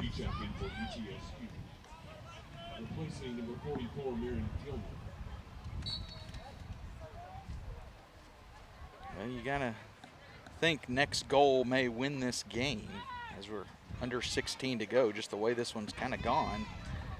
But you never know. There's McFadden. Gets it back to Valenzuela. Tried to make a nice turn there. And she is able to get the advantage. Really nice job by Valenzuela. Here's Cammie Rogers. She'll try to get it down. She gets run over, and they're going to give it foul. Lipscomb, no. Are they going to say goal kick? Now they will get a free kick. I think at worst that would have been a corner for Lipscomb. So that was a nice job drawing the foul there by Cammie Rogers. And so now real opportunity here for Lipscomb as Summer Elmore will come short. She's going to send this one, and it's going to go side of the net. She tried to go right up in the top left corner. Just does miss. Now with back-to-back shots on the corner kick and then now on the free kick, Lipscomb has just gone right outside the goal, hitting the side of the net. And so we saw that a little bit in the first half. It didn't hit the side of the net. It just was too close to the goal, and Abba jumped right on top of it. So they've got to move the ball placement just a little bit further away from the goal so that a Lipscomb player can get a foot ahead, something on the ball to get it in the net.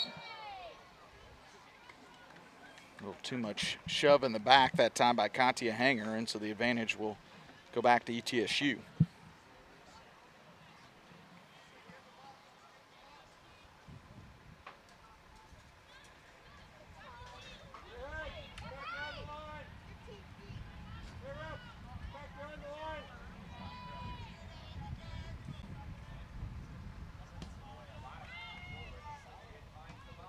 Nice job there, clearing it out by Molly Grant. Pretty long ball there, ATSU, to try to get it into the box. They'll try to go again. McFadden Big jump there.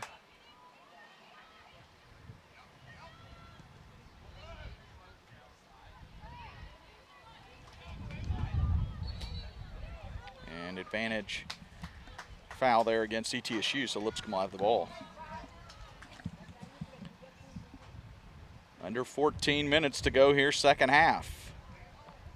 Scoring came in the 23rd minute of the first half by Rafa Giuliano, and then it was Shadia Valenzuela in the 35th minute to tie the game for Lipscomb.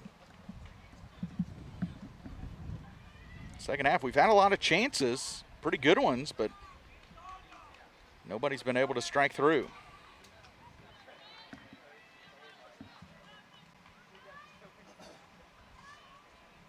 And we haven't been able to see Valenzuela and Molly Grant replicate what they were able to do to start the half. A little misplay there. Abba and her defender are getting crossed up. That could have been really troublesome for ETSU, but nobody there to kind of be Johnny on the spot for Lipscomb.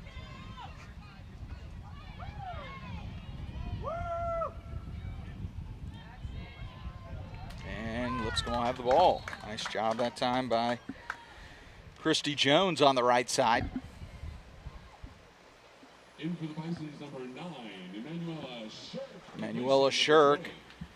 She was very dangerous not too long ago in the middle. She gets a quick breather and back in the game for the final 12 minutes.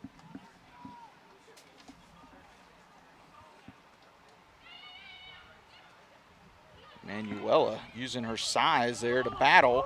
Still keeping possession. Gets knocked down, and that one just cleared away. That one goes over the fence here, the Lipscomb Soccer Complex. Just trying to get that one out of any kind of danger zone. So it will be a throw-in for Lipscomb, but still, the body control by Shadia Valenzuela, very good over there inside the box. She's really come on in the last couple games and made an impact.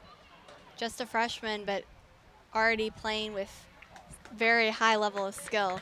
And she earns a corner kick for Lipscomb.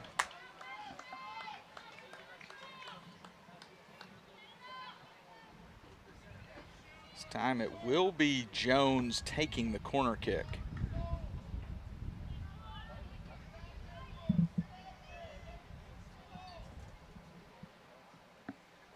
Goes to Shirk in the middle.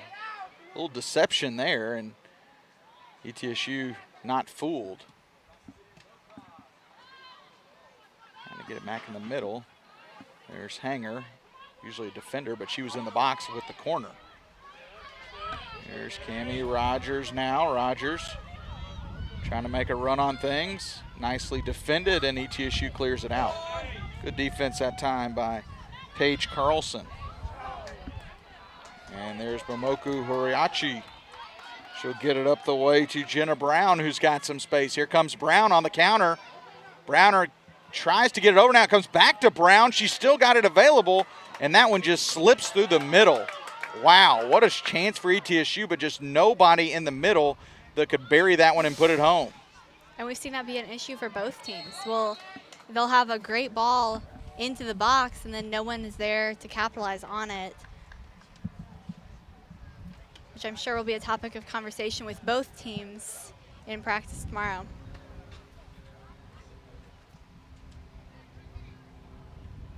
Foul called against Lipscomb, so ETSU will have it. We're under 10 to go, second half, still tied at 1. And that last possession by ETSU was started. Shelby Kraft tried to do a little heel flick back to her teammate, and heel flicks can be very good and can, fool the defender, but they also can be very dangerous because you're not getting as much power or control as you normally would. So it's one of those passes that I'm sure Shelby Kraft wishes that she had back so that they can continue the attack in their offensive third. Another sub for ETSU, Rafa Giuliano, who scored the lone goal for ETSU, checks back into the game.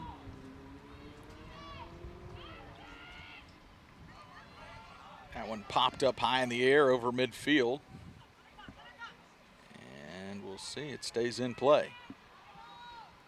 A lot of action in front of the benches right now. And it's giving both coaches a chance to get some subs in. They're getting back pretty much their original lineups.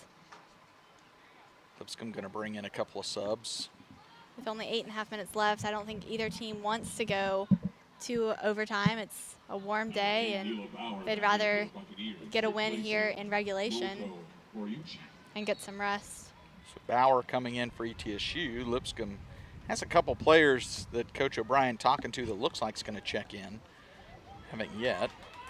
Steidel, nicely played, tries to get up. Here's Shadia. Shadia with a nice header, and then she gets fouled, kind of decked in the head, and so Lipscomb's going to get a free kick. It's a little far out, but still, these type of opportunities late in the game, this is where you could have the difference maker. I was worried for a second they weren't going to call that foul. But that's, if it's anything related to a head, they have to call it. Here's Logan McFadden. Looks like it's going to take the free kick. Lipscomb will put 4 in the box. They make it 5. Christy Jones is going to trot in. And that just leaves Steidel and Kraft back if ETSU were to capitalize on this ball and turn it the other way. Ball hit high. Abba goes up high to get it. Nice job by Abba. That one hung up just a little too long in the air. And Shu Abba able to track it down for ETSU. She's been good in this match as well. Both her and Graham only allowing 1 goal. Here's Cammie Rogers, though, trying to make a run on the left wing. She'll go cross field. Shirk, I think maybe thought Molly Grant was closer than she was. Grant does track it down. Now Shirk will have it back. She'll send one in, and it'll be a corner. We got 4 subs waiting to check in. 2 for ETSU, 2 for Lipscomb.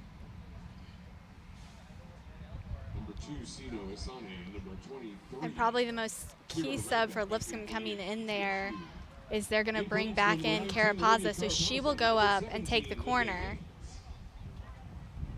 And that will let Christy Jones go in the box or give her a short option. You know both teams are looking at that clock. It's counting down to just about 6 minutes. Carapaza takes most of the corners when she's in the game. Takes this one, and it's a good one, and just goes wide off the head of Valenzuela. That was a good look there for Lipscomb. Just missed by a few inches. Under 6 to go. Another good chance for the Bisons. This is where these 50-50 balls in the middle, whoever can settle the ball and set up their team first could end up with a huge advantage. Lipscomb does settle it, trying to get it quickly to Valenzuela. It'll be turned back, and that one, was that off the hand? I think it was, handball.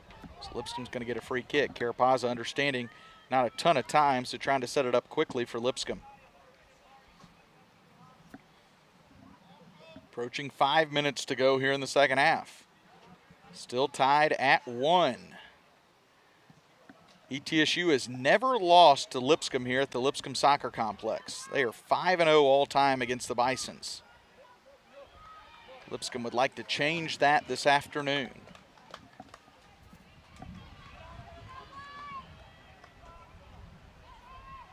Here's Grant. Nobody picking her up immediately. Valenzuela, she'll do some fancy work with her feet. Now she'll get it bounce off of Asani, and Asani, so quick with her feet, clears it out. Lipscomb will keep it in the offensive zone, though. Katia Hanger sends a nice ball in the middle. Here's Shelby Kraft. Can she get over? She can, but can't get really enough on it back cross to the middle. But what a ball by Katia Hanger to get it down there to Kraft.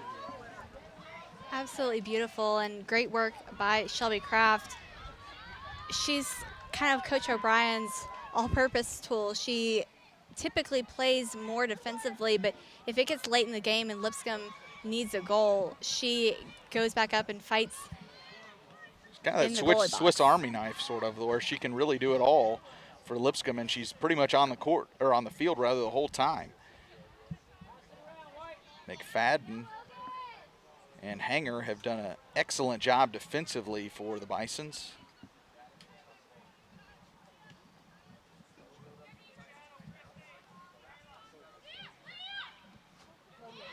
Tough ball there, and Asani cuts it off. Now Shirk pushes Asani down. Foul called, free ball now. Asani has spent a lot of the time of this match on the ground. Nothing against her. She's been knocked around. Approaching 3 minutes to go in the second half. And both teams are in a unique spot. It's not like either team is down by a goal here late in the game. If neither team scores, they're going to go to overtime. But there's definitely some pressure to try to get this goal here in regulation. But at the same time, it's not as urgent as it would be otherwise. Trying to get a runner there. Here's Shelby Kraft. Abba going to go ahead. Smart play by Shu Abba to go ahead and come out and get that ball, not let Kraft get a touch on it. 2.5 minutes to go second half. You're right. Because neither team is down, you don't see that kind of desperation.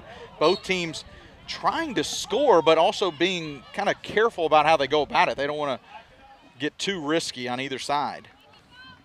And even defensively, sometimes you'll see some warning cards come out. If there's a team down by a goal late, they're going to try to do whatever they can to prevent any future scores or to score a goal themselves. And both teams know that those cards would carry over to overtime. So Graham comes out to save that one, not want to risk anything. She'll throw it out now to Cammie Rogers. 1:45 to go, second half.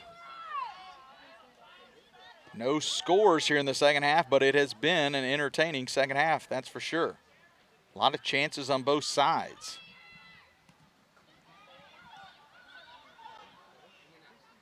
Grant kicks it back to reset.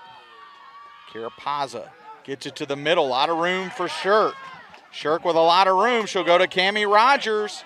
Rogers trying to track it down. She will save it. They're going to say she's offside, though. the refs have been pretty on point with their offsides calls, but I don't know that Cammie Rogers was offsides on that one. 1 minute to go. 1 minute remaining in regulation. 1 minute. Abba fires it down. That one's gonna hit out of play. Maybe one more chance. Now we're gonna get a sub.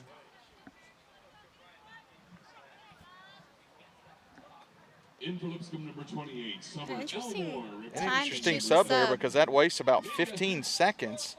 Now this really truly will be kind of the last gasp for either team with 23 seconds. Elmore gets it down to Valenzuela. And looks like we're going to be heading to overtime. 10 seconds. 9, 8, 7, 6, 5. So ETSU does have a free kick. They'll send it down, but that will do it. After 90 minutes of soccer between the ASUN and the SoCon, Lipscomb and ETSU are tied at 1. We'll take a brief timeout, and then we will be back for some overtime soccer. Stay with us. Lipscomb and ETSU tied at 1.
Well, we'd like to welcome everybody back to Lipscomb University. Justin Seaman alongside Erica Plunkett as we played 90 minutes and we are dead even at 1.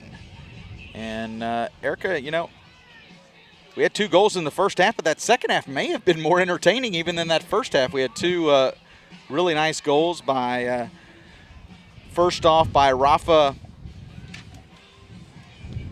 Giuliano in the 23rd minute of the first half, and then Shadia Valenzuela evened the score at the 35th minute of the first half. Then the second half, though, had a lot of action on both sides. Both teams had some good chances, and just neither team able to finish it. You look at the numbers in regulation, Lipscomb 17 shots, ETSU 13. ETSU 8 shots on goal, Lipscomb with 5. 7 saves for Lipscomb, 4 for ETSU. 12 fouls for Lipscomb, 10 for ETSU. 7 corners for Lipscomb, 6 for ETSU. Lipscomb has been whistled for being offside 5 times. And now we will play 2 10-minute, potentially 2 10 minutes. It's 10-minute golden goal situation, so next goal wins. Nobody scores in the first 10 minutes. We will play a second 10 minutes. Nobody scores then. It will be ruled a draw. So if you had told me after watching the first 5 minutes of the second half that Lipscomb would not score in the second half, I would have been very surprised because they had just consistent passing into the box, a lot of chances. They just couldn't finish in the middle. So it'll be interesting to see if they're able to come out of this break with the same energy and impact that they did in coming out of the halftime break. Yeah, the first 10 minutes or so, I had Lipscomb with a lot of high danger opportunities. Then the next 10 minutes, ETSU responded with some high danger chances. And so we will see what happens here in this first 10 minutes of overtime. Like I said, next goal wins. Here's one crossed in the middle. Cammie Rogers was waiting on it, just got popped up at the last second and now cleared out by the Bucks. Elmore trying to control it, can't. Now Shirk puts a little pressure on McFadden. Nice job cutting off. Here's McFadden, just all over the place. Cammie Rogers, nice little move, keeps it in play. Rogers trying to look for a crosser. She gets it in the middle, and Molly Grant was there momentarily. It'll stay with Lipscomb. And one thing to keep in mind as we're getting deeper into this overtime period is Lipscomb. Looked like a handball there. I don't know how the ref didn't see that. That was a handball. I mean, that absolutely was a handball, and that would have been a PK likely ending the game. So that's a huge missed call, but Lipscomb just needs to bounce back from that. Forget about that call and hope to capitalize on the corner kick here. Yeah, they do get the corner. Carapazza last time got a decent look in there. This one a little high. Chance, let's see, it's going to be a goal kick. And Lipscomb's not happy about that call I thought either. It was a corner. You know, I think that high ball there is because Lipscomb likes its chances with Valenzuela, McFadden, and Grant, their jumping ability to get up higher and maybe get a header.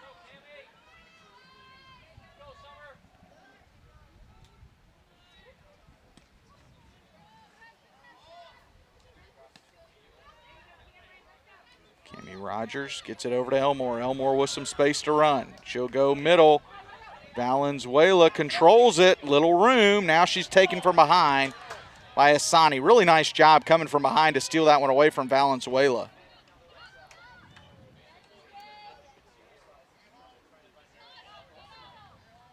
CJ Graham will recollect it for Lipscomb, but all the action so far here in this overtime has been in the offensive end for Lipscomb. Kept the Buccaneers on their heels to start this overtime period.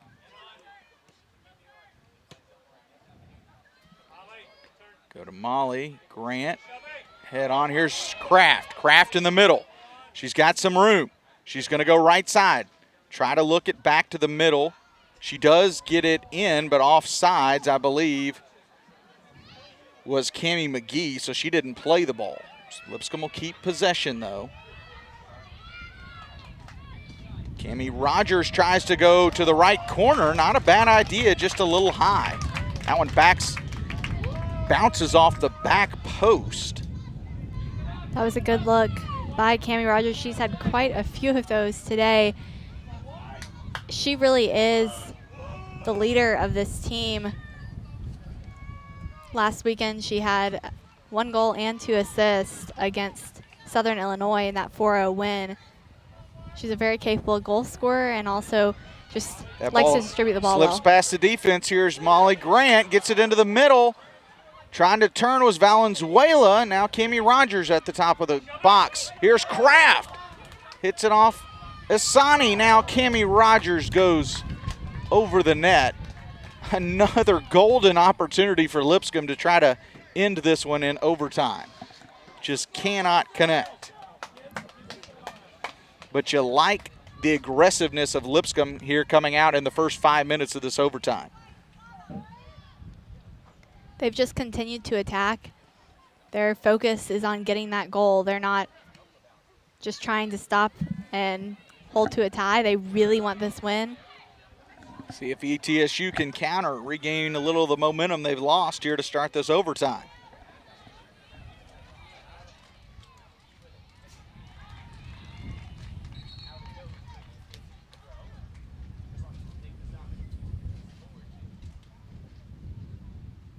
I believe we're going to get a sub for ETSU. Number 11, Katie Phillips. Number 21, Ellie Cornell. Number 23. And we're now over halfway through the first overtime period. All in for the Buccaneers. It's been all Lipscomb in the overtime so far, but still nothing to show for it.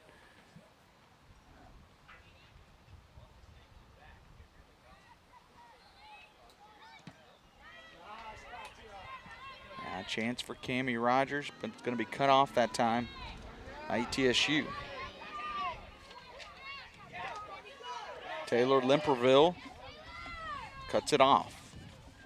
There's Asani back to the middle. Molly Grant trying to sneak in and regain possession for Lipscomb. That one slips by. Here's Valenzuela and just could not tip it. One more little tip and she would have been past Abba and that would have done it. Shadia Valenzuela pounds the ground because she knew that would have ended it.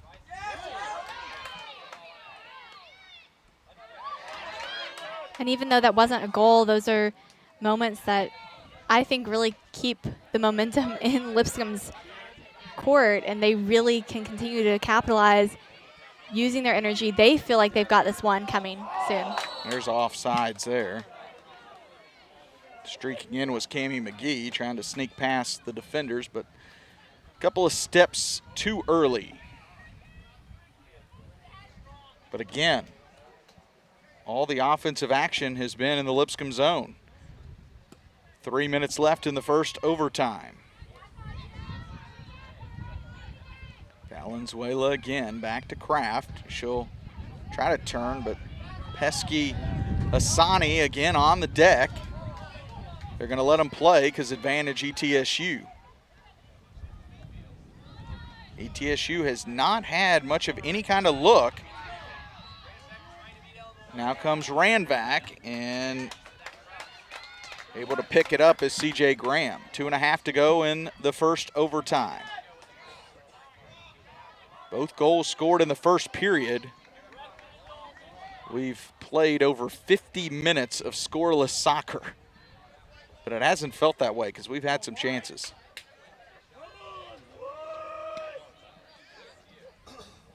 Abba, that one slips past ETSU, and McFadden trying to settle it down for Lipscomb. Carapazza sends a long one down. Not a bad idea because she's just trying to keep some pressure in the offensive end, and now we're going to have time called for subs to come in. ETSU will bring some subs in. Looks like Number 6, Paige Carlson. Number 44, Maren Gilmer in for Paige Carlson and number 44, and unfortunately I do not have a number 44 on my roster. So I can't tell you who number 44 is.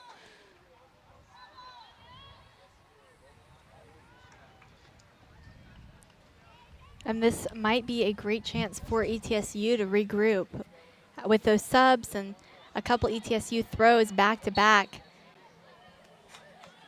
That's plenty of time for a little bit of a momentum shift. Lipscomb just has to make sure that they're keeping up the intensity for this last minute 30.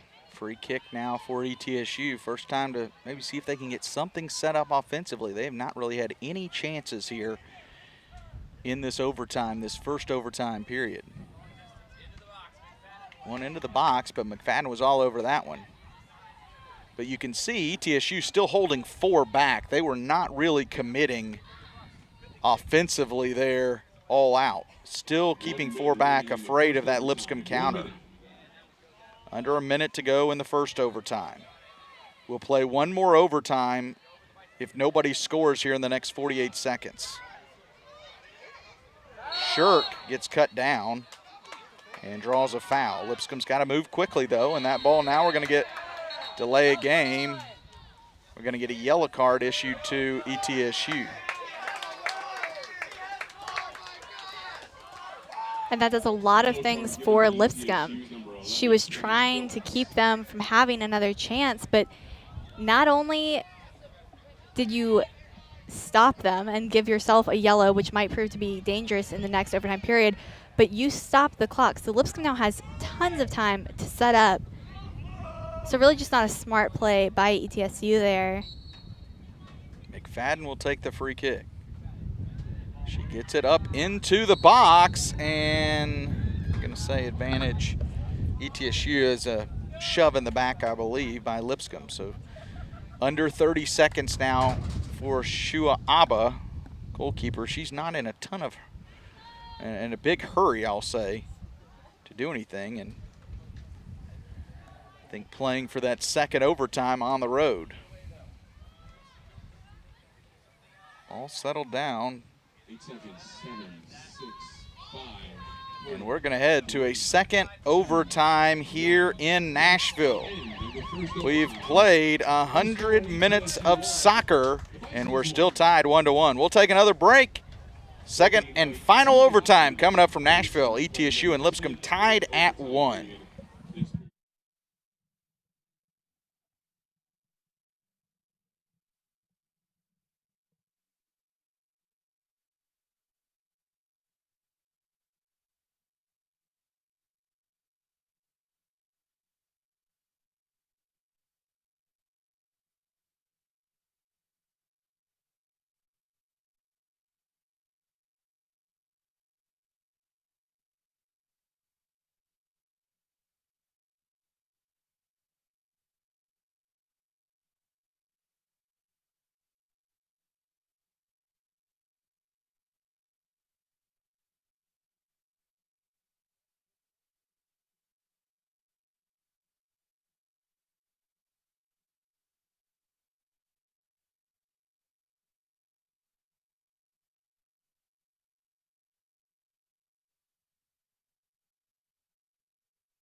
Just a 2-minute intermission between the first overtime and the second overtime, as the teams will switch sides. And we know one thing: we will only play 10 more minutes of soccer, Erica.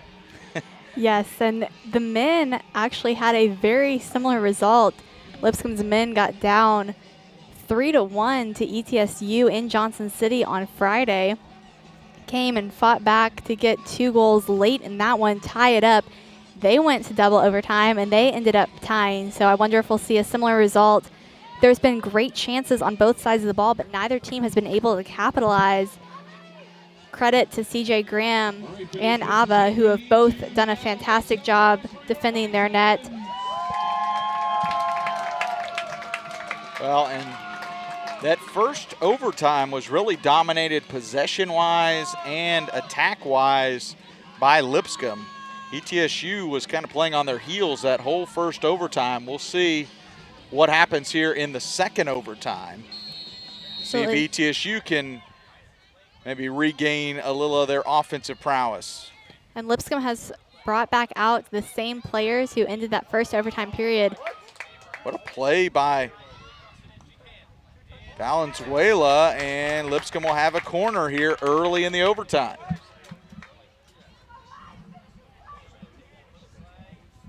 It's only 10 more minutes of soccer, but right now Lipscomb's depth is a little bit thinner than it normally would be.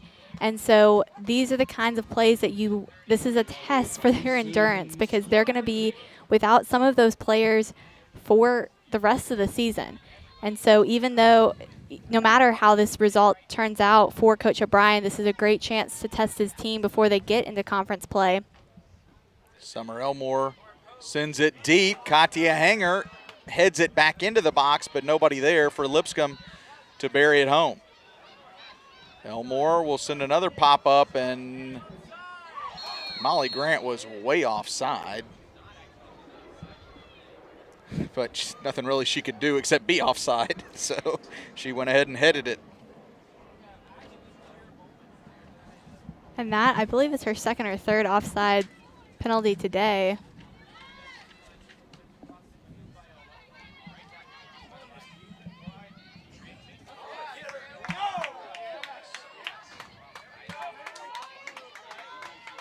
And one combination that we haven't really seen very much of today is Molly Grant, Valenzuela, and Haley Williams are all in. So Coach O'Brien is trying to get 3 forwards up.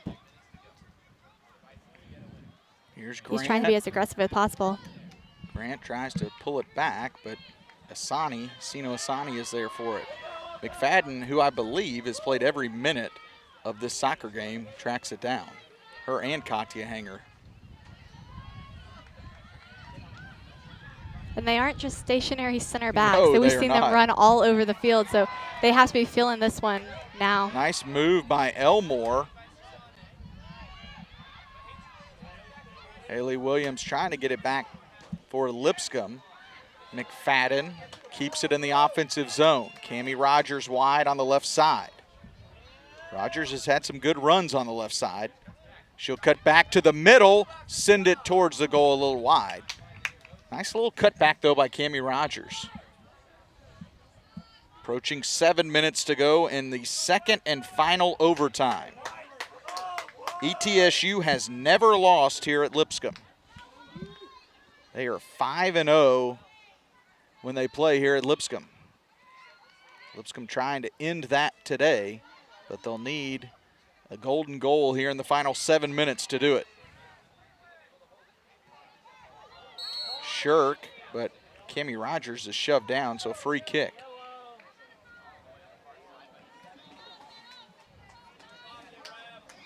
Lipscomb's next action will be on September 17th. That's Friday night, as they will head down to Alabama State. And then after that, a week later, the all-important conference schedule starts. It'll be on the road in Jacksonville, as Lipscomb will play 2 games against North Florida and then Jacksonville to start the ASUN slate. Ball gets into the box. A little confusion and cleared out now by the Buccaneers. Beautiful nice header by Carapazza. Yeah, Carapazza keeps it in the offensive end. Now cut off by Kraft. Kraft will move it back towards the middle.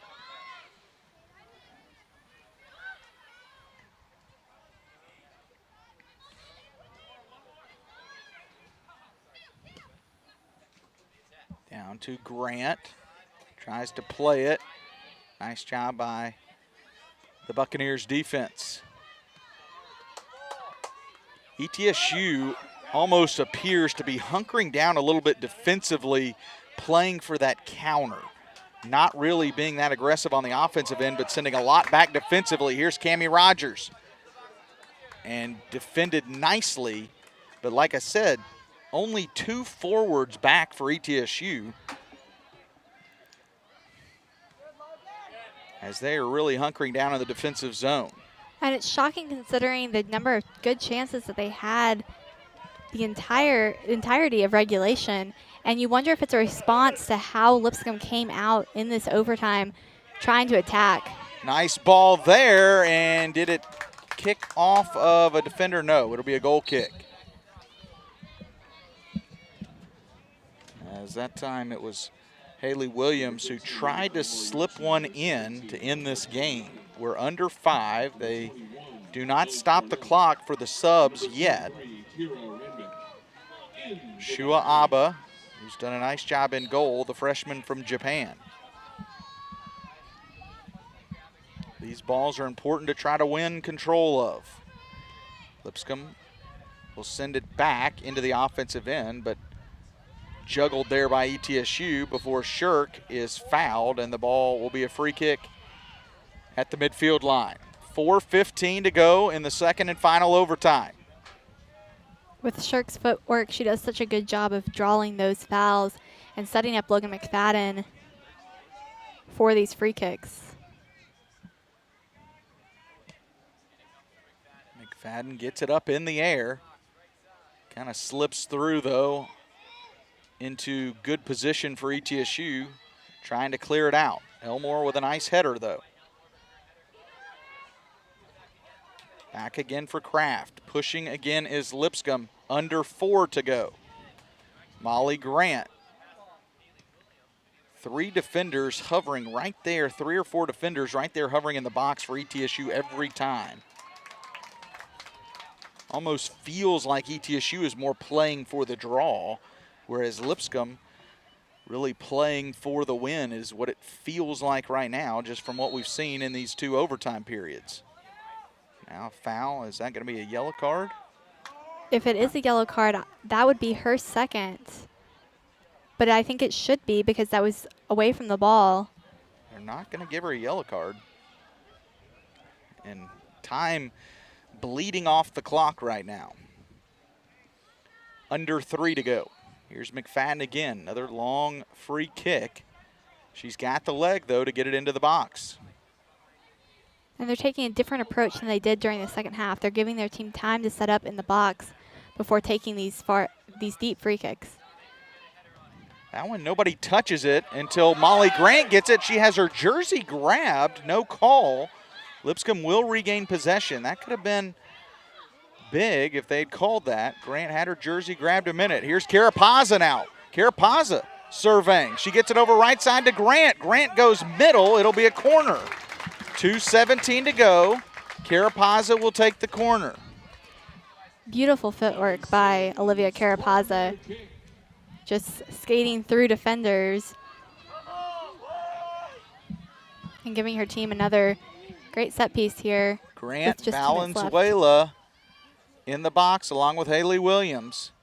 That one in there nicely, but great job going up sky high to get it as Abba and holds on to it. Really nice play by Shu Abba. Abba has exuded confidence all day long. She owns her box, and she's not going to let anyone in it.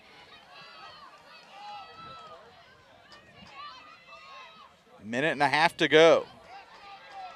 ETSU trying to get something going on the offensive end. They'll get a free kick now in the offensive zone, so ETSU hasn't really had any chances. Looks like they're going to try to set one up here, a little set piece with about a minute to go when they take the kick. And now the dynamic changes, and Lipscomb has to get back into that defensive mindset. It was a free kick that got him the goal in the first half. Kick again, and that gets headed towards the end line, and it'll be a goal kick. CJ Graham, under a minute to go. She's going to move quickly. Try to set it up.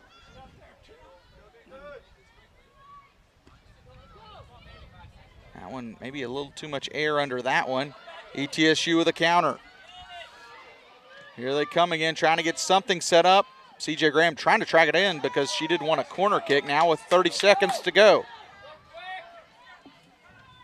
30 seconds to see if either of these teams can come away with a victory. Otherwise, this will be a 1-1 draw. Nice ball there by McFadden, trying to track it down, but Abba smartly comes out with 10 seconds to go.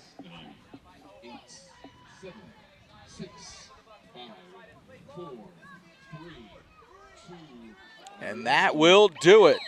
So after 110 minutes of women's soccer between the ASUN and the SoCon, Lipscomb and ETSU end in a draw. 1-1 draw. So ETSU now 5-0-1 when they play at Lipscomb, and Lipscomb has yet to beat the Buccaneers at the Lipscomb Soccer Complex. We had all our scoring in the first half, Erica, but really I thought the more entertaining halves were the second half and the overtimes.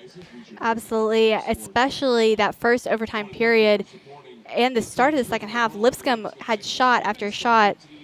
And so Coach O'Brien has to be happy about those chances that his team was getting. They weren't really getting those Thursday night against Vanderbilt, but it's just finishing at this point. And we were able to see a great finish from Valenzuela. That sequence between Tori Wheeler and Valenzuela was probably one of the best goals that we've seen, just discipline-wise, from the Bisons all season long. So great work by Lipscomb to fight through this one and get away with a tie, but I know Coach O'Brien, he's still got that question mark of where is his offense going to come from.